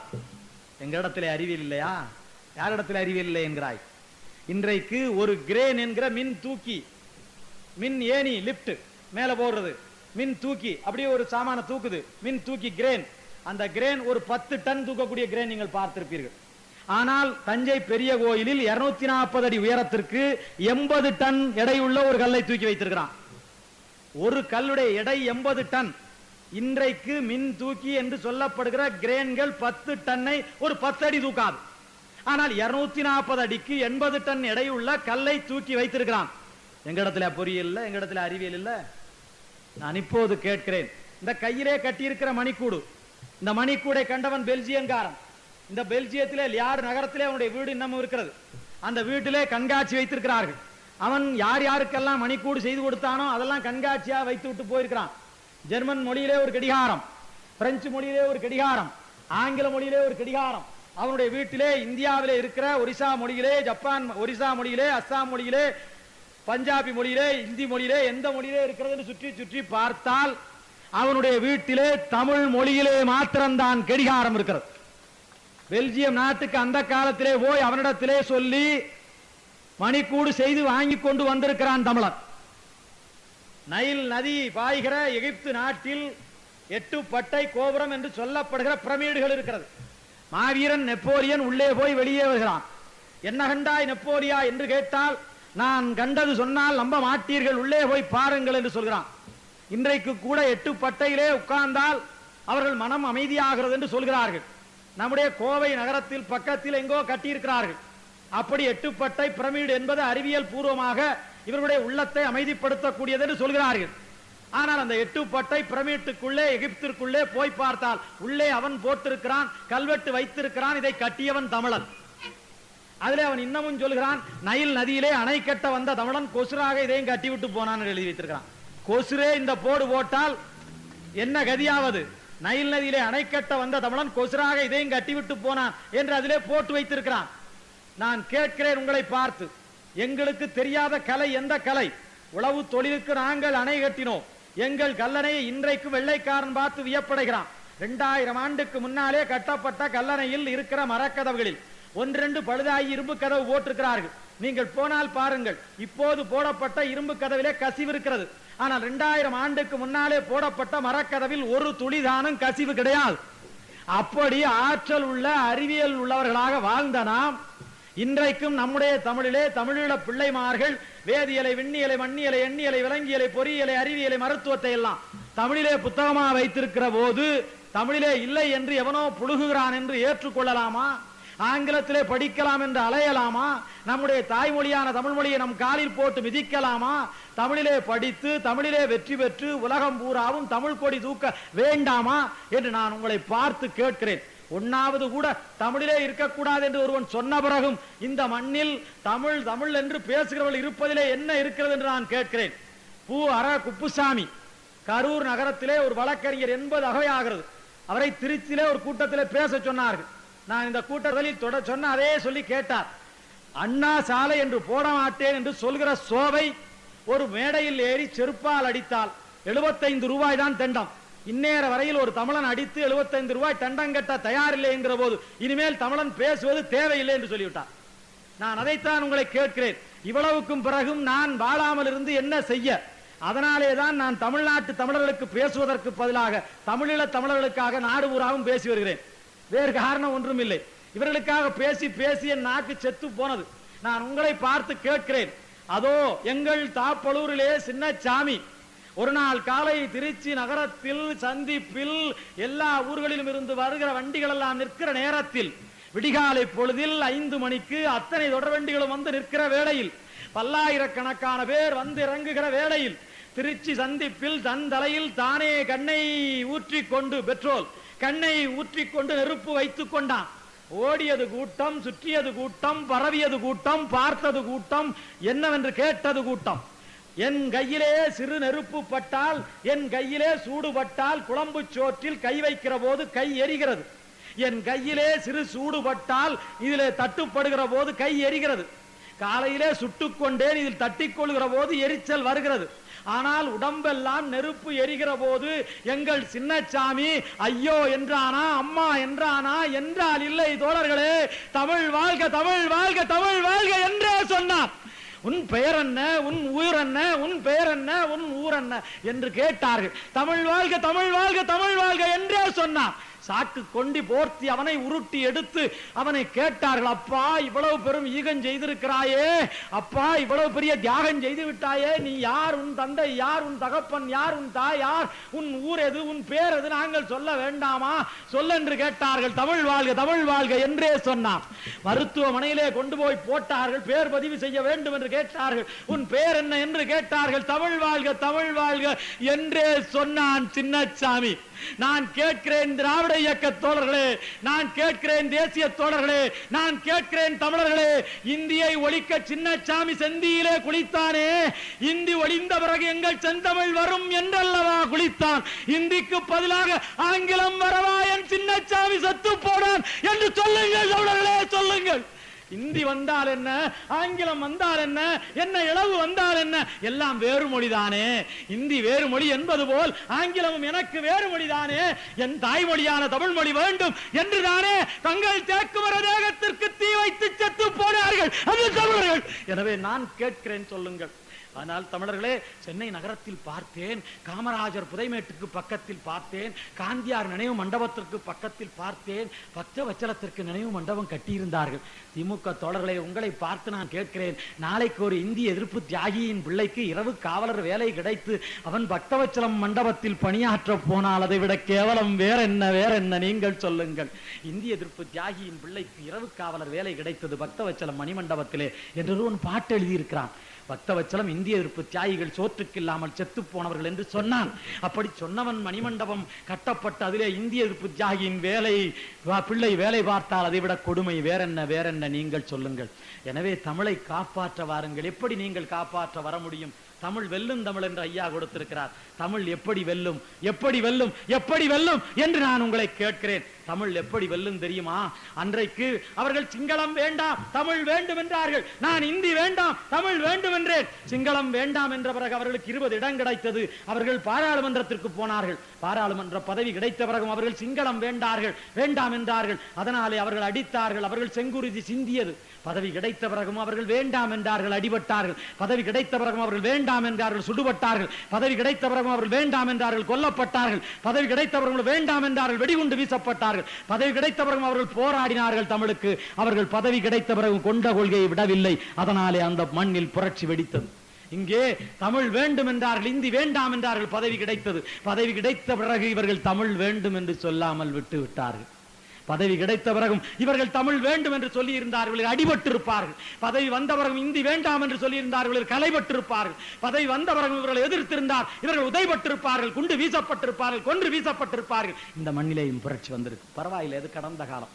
ஆனால் இப்போது நிகழ்காலம். உங்களை பார்த்து நான் கேட்கிறேன், என் பிள்ளைகளுக்கு அந்த நாட்டில் கல்வி இல்லை என்று சொல்லிவிட்டார்கள். என் பிள்ளைகளுக்கு இலங்கை நாட்டிலே கல்வி இல்லை என்று சொல்லிவிட்டார்கள், என் தமிழ் பிள்ளைகளுக்கு கல்வி இல்லை என்று சொல்லிவிட்டார்கள், எங்கள் பிள்ளைகளுக்கு வேலை இல்லை என்று சொல்லிவிட்டார்கள், எங்கள் பிள்ளைகளுக்கு எதுவும் இல்லை என்று சொல்லிவிட்டார்கள், எங்கள் பெண் பிள்ளைகளை மானபங்கப்படுத்தினார்கள், எங்கள் வயல்களிலே கதிர் விளைந்திருந்தது, எங்கள் வயல்களிலே நெருப்பு வைத்தார்கள், எங்கள் வலைகளிலே மீன் இருந்தது, அந்த மீனை அறுத்து எடுத்து கொண்டார்கள், தேக்கியவர்களை சுட்டு வீசினார்கள், எங்களுக்கு வாழ்வில்லை என்று சொன்னார்கள், எங்களை ஓடி போங்கள் என்று சொன்னார்கள், எங்களை துரத்த பார்த்தார்கள், எங்களை கொல்ல பார்த்தார்கள், எங்களை குவிக்க பார்த்தார்கள், எங்களை அழிக்க பார்த்தார்கள், எங்களை தொலைக்க பார்த்தார்கள். அந்த நேரத்தில் எங்கள் பிள்ளைகள் ஆயுதத்திற்கு எதிராக ஆயுதம் ஏந்தி நின்றார்கள் என்கிற செய்தி உங்களுக்கு தெரியும். ஆனால் நான் உங்களை பார்த்து கேட்கிறேன் தமிழர்களே, உங்களை பார்த்து நான் கேட்கிறேன். ஒரே காலத்தில் பர்மா நகரத்தில், ஒரே காலத்தில் பர்மா நாட்டில் 3 லட்சம் தமிழர்கள் இருந்தார்கள், 3 லட்சம் சீனர்கள் இருந்தார்கள். ஒரே காலத்தில் பர்மா நாட்டில் 3 லட்சம் தமிழர்கள் இருந்தார்கள், 3 லட்சம் சீனர்கள் இருந்தார்கள். 3 லட்சம் சீனர்கள் இன்றைக்கு 50 லட்சம் சீனர்களாய் ஆகியிருக்கிறார்கள். 3 லட்சம் சீனர் இருந்தானே, அவன் இன்றைக்கு 50 லட்சமாக மாறி இருக்கிறான். ஆனால் 3 லட்சம் தமிழன் இன்றைக்கு 1 லட்சமாய் சுருங்கி இருக்கிறான். அப்படியானால் 49 லட்சம் காணாமல் போயிருக்கிறான். 3 லட்சம் சீனன் 50 லட்சமாய் மாறி இருக்கிறான். 3 லட்சம் தமிழன் 50 லட்சம் ஆகவில்லை, 80 மட்டும் இல்லை, 3 லட்சம் 1 லட்சமாய் போயிருக்கிறான். தமிழன் என்கிறவன் ஐராவதி நதிக்கரையிலே, ஐராவதி ஆற்றங்கரையிலே அந்த சதுப்பு நிலத்தை சரியாக்கி அதிலே நெல் பயிரிட்டு நெல் விளையும் பூமியாக பர்மா தேசத்தை மாற்றியவன். நெல் விளையும் தேசமாக பர்மா தேசம் மாறுவதற்கு தமிழன் 1 லட்சம் பேர் செத்து போயிருக்கிறான். பர்மா தேக்கு விளைவதற்கு தன் தேகத்தை தந்து செத்து போனவன் 1 லட்சம் தமிழன். அப்படி உழைத்து பர்மா நாட்டை ஆளாக்கிய தமிழனை அவன் வெட்டி துண்டாக்கினான். வெட்டி துண்டாக்கிய போது, தமிழனை வெட்டி துண்டாக்கிய போது, தமிழனுக்கு கேட்பதற்கு ஒரு நாடு இல்லை, கேட்பதற்கு ஒரு நாதி இல்லை, கேட்பதற்கு ஒரு அரசு இல்லை, கேட்பதற்கு ஒரு கொடி இல்லை, கேட்பதற்கு ஒரு முடி இல்லை. ஆனால் சீனாக்காரன் வணிகம் செய்து சம்பாதித்துக் கொண்டிருந்தான். அவனை தாக்கிய போது அவனுடைய சீனா சொன்னது, நாங்கள் சீன நாட்டுக்காரர்கள் பின்னாலே இருக்கிறோம், பர்மா நாட்டுக்காரனை எங்கள் சீனன் மீது கை வைத்தால் எங்கள் சீன பட்டாளம் வரும் என்று சொன்னான். சீன பட்டாளம் வரும் என்று சொன்ன உடனே பர்மாக்காரன் சீனர்களை அவனை பாதுகாத்தான். அதனாலே 3 லட்சம் சீனாக்காரர்கள் 50 லட்சமாக மாறி இருக்கிறார்கள். பாதுகாப்பதற்கு தமிழனுக்கு ஒரு பின்புலம் இல்லாமல் போனதனாலே நம்முடைய தமிழன் அழிந்து போயிருக்கிறான். உழைத்து பிழைத்த தமிழன் உதை வாங்கி செத்து போயிருக்கிறான். வணிகம் செய்து சம்பாதித்த சீனாக்காரன் 50 லட்சமாக இருக்கிறான். எனவே தமிழனுக்கு உலகத்தில் ஒரு நாடு வேண்டும் என்று என்னை போன்றவர்கள் நினைத்ததுண்டு. நாடு வேண்டும் என்றல்ல, வாழ முடியாத காரணத்தால் எங்கள் பிள்ளைகள் ஆயுதம் ஏந்தி நின்றார்கள். ஆயுதம் ஏந்தி நின்ற அந்த பிள்ளைகளை அன்றைக்கு எப்படி அழித்தார்கள் என்று உங்களுக்கு தெரியும். வானத்தில் இருந்து வானூர்திகள் குண்டு வீசிய போது எங்கள் பிள்ளைகள், எங்கள் தாய்மார், எங்கள் தந்தையர், எங்கள் ஆடு, எங்கள் மாடு, எங்கள் கோழி எல்லாம் பதுங்குகுழிக்குள்ளே ஓடி பதுங்கிய வரலாறு உங்களுக்கு தெரியும். அத்தனை பேரும் பதுங்கிய வரலாறு உங்களுக்கு தெரியும். அப்படி பதுங்கி பதுங்கி வாழ்ந்த மக்கள் 50,000 பேர் இன்னேற வரையிலே அந்த மண்ணில் செத்து போயிருக்கிறார்கள். எங்கள் கடலிலே நாங்கள் மீன் பிடிக்கிற போது எங்களை அவர்கள் சுட்டு தள்ளினார்கள். பெரிய கப்பல்களில் வந்து எங்களை கொன்று குவித்தார்கள். அவர்களுடைய தரைப்படை எங்கள் கடைகளில் கொள்ளையடித்தது. அவர்கள் தரைப்படை எங்களுடைய பெண்களின் மானத்தை கொள்ளையடித்தது. அவர்கள் தரைப்படை எங்களுடைய பயிர்களை கொள்ளையடித்தது. எல்லாம் செய்தார்கள். ஆனால் இன்றைக்கு எங்கள் தம்பிகளின் பட்டாளம் வளர்ந்து வந்தது. எவனுடைய ஆதரவும் இல்லாமல் வளர்ந்து வந்தது. வடவியட்நாமிலே வெற்றி பெறுவதற்கு பொதுவுடைமை நாடுகள் உதவி செய்ததாக நான் படித்திருக்கிறேன். யாசர் அராபத் வெற்றி பெறுவதற்கு 23 அரபு நாடுகள் ஒவ்வொரு நாடும் ஒவ்வொரு எண்ணெய் கிணறை தந்ததை நான் படித்திருக்கிறேன். யாசர் அராபத் வெற்றி பெறுவதற்கு பெய்ரூட் விமான நிலையத்தை தந்ததை நான் படித்திருக்கிறேன். யாசர் அராபத் 24வது அரபு நாடு ஆக்குவதற்கு 23 அரபு நாட்டுக்காரர்கள் நாங்கள் உனக்கு கை தருகிறோம் என்று சொன்ன செய்தியை நான் படித்திருக்கிறேன். ஆனால் அந்த தமிழன் நாடு வருவதற்கு நாம் கை கொடுக்காத மாத்திரமில்லை, அவரை காட்டி கொடுத்திருக்கிறோம். நாம் காட்டி கொடுத்திருக்கிறோம். இந்நேர வரையில் தமிழ்நாட்டிலே அவனுக்கு தடை. இந்நேர வரையில் அவன் தமிழ்நாட்டில் அவன் காசு கொடுத்து வாங்கி கொண்டு போன மருந்து பிடுங்கப்படுகிறது. அவன் தமிழ்நாட்டிலே இருந்து கொண்டு போகிற உணவு பிடுங்கப்படுகிறது. அவன் தமிழ்நாட்டிலே இருந்து கொண்டு போகிற பெட்ரோல் பிடுங்கப்படுகிறது. தமிழ்நாட்டில் அவனுக்கு உதவி செய்ய ஆள் இல்லையே, அவனுக்கு கேட்பார் இல்லை. ஆனாலும் எந்த நாட்டின் உதவியும் இல்லாமல், யாருடைய உதவியும் இல்லாமல் சின்னஞ்சிறு பிள்ளைகள், தமிழர்களே, விடுதலை புலிகள் என்றால் 6.5 அடியில் வாட்ட சாட்டமாய் எடுப்பாய் மிடுக்காய் இல்லை. தமிழர்களே, எடுப்பாய் மிடுக்காய் இல்லை. 10 வயதிலே, 11 வயதிலே, 12 வயதிலே சின்னஞ்சிறு பிள்ளைகள், என் தங்க பிள்ளைகள், காலிலே சப்பாத் என்கிற செருப்பு இல்லாமல், தலையிலே தொப்பி இல்லாமல், மேலிலே சட்டை இல்லாமல், சாரம் என்கிற கைலி மாத்திரம் கட்டிக்கொண்டு காட்டில் நிற்கிற எங்கள் தம்பிமார் கூட்டம் தான் விடுதலை புலிகளின் கூட்டம். விடுதலை புலிகள் கூட்டம் வன்முறை கூட்டம் அல்ல. விடுதலை புலிகள் கூட்டம் போராளிகள் கூட்டம். நான் உங்களை பார்த்து கேட்கிறேன், அந்த பிள்ளைகளை இந்த மண்ணில் கொலைகாரன், கொள்ளைக்காரன், திருடன், அந்த பிள்ளைகள் ரத்த வெறி எடுத்தவர்கள் என்று எழுதுகிறானே, அவன் வாழ்வானா? வஞ்சகனின் உடம்பெல்லாம் வாதம் வர வேண்டாமா? வாய் நிறைந்த வயலுக்கு சூடம் வர வேண்டாமா? நான் உங்களை கேட்கிறேன் தமிழர்களே, அந்த பிஞ்சு பிள்ளைகள், அவர்களோடு பெண் பிள்ளைகள் களங்கண்டார்கள். களங்கண்ட பெண் பிள்ளைகள் ஒரு நாள் 600 பேர் சுட்டுக் கொல்லப்பட்டார்கள். 600 பெண் பிள்ளைகள் சுட்டுக் கொல்லப்பட்டார்கள். மணலார் என்ற இடத்திலே 600 பெண்கள் சுட்டுக் கொல்லப்பட்டார்கள். 600 பெண்களும் செத்தது பெரிதில்லை. போராளியாய் களத்திற்கு போன பிறகு பெண் புலி செத்ததிலே ஒன்றும் தவறில்லை. ஆனால் செத்து போன பெண்களை அம்மனமாக்கி அவன் தொலைக்காட்சியிலே காட்டினான். தமிழர்களே, அம்மனமாக்கி அவன் தொலைக்காட்சியிலே காட்டினான். 600 பெண்களை அம்மனமாக்கி காட்டிய பிறகும் இந்த நாட்டில் அவர்கள் மீது இறக்கப்படாமல் அவர்களை இன்னமும் இழித்தும் பழித்தும் பேசுகிற கூட்டத்தை பார்த்து நான் என்ன சொல்வேன்? சின்ன பிள்ளைகளோடு பெண் பிள்ளைகள் ஆயுதம் ஏந்தி அம்மனம் ஆக்கினாலும் சரி, நாங்கள் அயர மாட்டோம், எங்கள் மண்ணை மீட்காமல் விடமாட்டோம் என்று போராடினார்கள், போராடினார்கள், போராடினார்கள், புலியாய் போராடினார்கள். நான் உங்களிடத்திலே கேட்கிறேன், அப்படி போராடிய காரணத்தாலே என்ன நடந்தது என்று மாத்திரம் பாருங்கள். அப்படி போராடியதாலே என்ன கிடைத்தது என்று மாத்திரம் பாருங்கள். அதோ அவன் போனான், ருஷ்யாவிலே பிரிந்து போன ருஷ்யாவிலே இருந்து உக்ரைன் நாட்டிலே இருந்து தகரி எனப்படுகிற பீரங்கி வாங்கி வைத்தான். ஒரு வரிசைக்கு 11 பீரங்கி, 11 வரிசை 121 பீரங்கி. புலிகளின் பக்கத்தில் போக முடியாது, எனவே தூர இருந்து பொத்தானை அமுக்கினால் 70 கிலோமீட்டருக்கு ஏறி அடிக்கிற பீரங்கி வாங்கி வந்தான். 121 பீரங்கிகள். என் தம்பி பிரபாகரன் சொன்னார், பீரங்கிகளுக்கு சேதம் வரக்கூடாது, சேதம் இல்லாமல் 121 பீரங்கிகளையும் ஓட்டி வந்து விடுங்கள் என்று சொன்னார். என் பிள்ளைகள் 121 பீரங்கியையும் ஓட்டி வந்து விட்டார்கள். இப்போது உக்ரைன்காரன் கேட்கிறான், அவரிடத்திலே இவர்கள் ஒப்பந்தம் போட்டார்கள், எங்களுக்கு மாத்திரம்தான் இதை விற்க வேண்டும், விடுதலை புலிகளுக்கு விற்கக்கூடாது என்று ஒப்பந்தம் போட்டிருந்தார்கள். உக்ரைன்காரன் கேட்கிறான், நாங்களாவது காசுக்கு விற்றிருப்போமே, சும்மா கொண்டு போய் கொடுத்து விட்டீர்களே என்று இப்போது உக்ரைன்காரன் கேட்கிறான். அந்த கடலில் ஏற்கனவே கப்பலை உடைத்து நொறுக்கினார்கள், இப்போது கப்பலுக்கு சேதாரம் இல்லாமல் ஓட்டி வர வேண்டும் என்பது என் தம்பி பிரபாகரனுடைய உத்தரவு. அதனாலே அந்த கடல் எல்லைக்குள் நுழைகிற கப்பலை எல்லாம் நம்முடைய இந்திய பட்டாளம் அங்கே இருந்தபோது இந்திய படை வீரர்களுக்கு இறைச்சிக்காக ஆடுகள் ஏற்றி ஒரு கப்பலிலே போனது. ஆடுகள் புலிகளுக்கு இரையாக ஆனது. சீன நாட்டுக்காரன் 4 கப்பல் கொடுத்தான், 4 கப்பலையும் சேதாரம் இல்லாமல் ஓட்டி கொண்டு போனார்கள். சிம்பேவா நாட்டுக்காரன் 65,000 எரிகணைகள் ஏற்றி கொண்டு போனான். 65,000 எரிகணைகளோடு அந்த கப்பல் ஓட்டி கொண்டு போகப்பட்டது. இப்போது போன மாதம் நம்முடைய தினமணியிலே செய்தி போட்டிருக்கிறான், 11 கப்பல்கள், 11 போர்க்கப்பல்கள் விடுதலை புலிகள் கையிலே இருக்கிறது என்று போட்டிருக்கிறான். அது தவறாகும். விடுதலை புலிகளின் கையிலே இன்றைக்கு 400 கப்பல்கள் இருக்கிறது, 400 கப்பல்கள் இருக்கிறது. அன்றைக்கு அவனிடத்திலே வானூர்தி இருந்தது, வெடிகுண்டு வீசினான். இன்றைக்கு அவனிடத்திலே 2 வானூர்தி தான் இருக்கிறது. இதுவரையிலே 29 வானூர்திகள் சுட்டு வீழ்த்தப்பட்டிருக்கிறது. ஒரு தீபாவளி அன்றைக்கு 2 பெண் பிள்ளைகள் கீழே இருந்து ஏவுகணை வீசி வானூர்தியை சுட்டு வீழ்த்தினார்கள். எங்கள் ஐயா அப்துல் காதர் பாடினார். எங்கள் ஐயா அப்துல் காதர் அதை பார்த்து அன்றைக்கு ஒரு பாட்டு பாடினார். சேலை கட்டிய புலிகள் அங்கே தமிழ் நாட்டிலே, சேலை கட்டிய புலிகள் அங்கே தமிழ் ஈழத்தில், சேலை கட்டிய புலிகள் அங்கே தமிழ் ஈழத்தில், வேட்டி கட்டிய அலிகள் இங்கே தமிழ் நாட்டிலே என்று எங்கள் ஐயா அப்துல் காதர் அன்றைக்கு பாட்டு பாடினார். 29 விமானங்கள் வீழ்ந்த பிறகு இன்றைக்கு 2 விமானங்கள் தான் இருக்கிறது. ஏன் இந்த 2 விமானங்கள் என்று கேட்டால், இறுதியாக தம்பி பிரபாகரன் கொழும்பு வரையிலே வருவார். அப்போது சந்திரிகா தப்பித்து ஓடுவதற்கு ஒரு விமானம், பண்டாரநாயகா தப்பித்து ஓடுவதற்கு ஒரு விமானம், 2 விமானம் வைத்துக் கொண்டிருக்கிறார்கள்.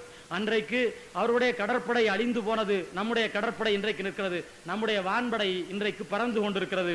ஆனால் வான்படை அவர்களுடைய வான்படை போல் நம்முடைய மக்கள் மீது அவர்கள் குண்டு வீசியது போல் சிங்கள மக்கள் மீது நம்முடைய வான்படை குண்டு வீசவில்லை. நம்முடைய தம்பிமார்களுடைய கல்லறையிலே நம்முடைய விமானம் பூ தூவியது என்று செய்தி போட்டார்கள். நம்முடைய தரைப்படை முன்னேறி வருகிறது. உலகத்தில் எந்த படையும், எந்த விடுதலை படையும் மண்ணை நேரடியாக மீட்ட செய்தி கிடையாது. ஆனால் இன்றைக்கு மன்னாரை, மட்டக்களப்பை, வவுனியாவை, திரிகோணமலையை என்று 175 விழுக்காடு மண்ணை தம்பி பிரபாகரன் பட்டாளம் மீட்டு இன்றைக்கு அந்த மண்ணில் நம்முடைய ஆட்சி நடைபெறுகிறது. யாழ்ப்பாணம் தீபகற்பத்துக்குள் 25,000 பேர் நிற்கிறார்கள். இதுவரையிலே 25,000 சிங்கள வீரர்கள் செத்து போயிருக்கிறார்கள். 25,000 சிங்கள வீரர்கள் படையை விட்டு ஓடி போயிருக்கிறார்கள். ஓடி போன படை வீரர்களின் பெண்டாட்டிகள் சங்கம் என்றே ஒரு சங்கம் அங்கே இப்போது வைத்திருக்கிறார்கள். 25,000 சிங்கள வீரர்கள் ஓடி போயிருக்கிறார்கள். 25,000 சிங்கள வீரர்கள் செத்து போயிருக்கிறார்கள். 25,000 சிங்கள வீரர்கள் யாழ்ப்பாணம் தீபகற்பத்தில் நிற்கிறார்கள்.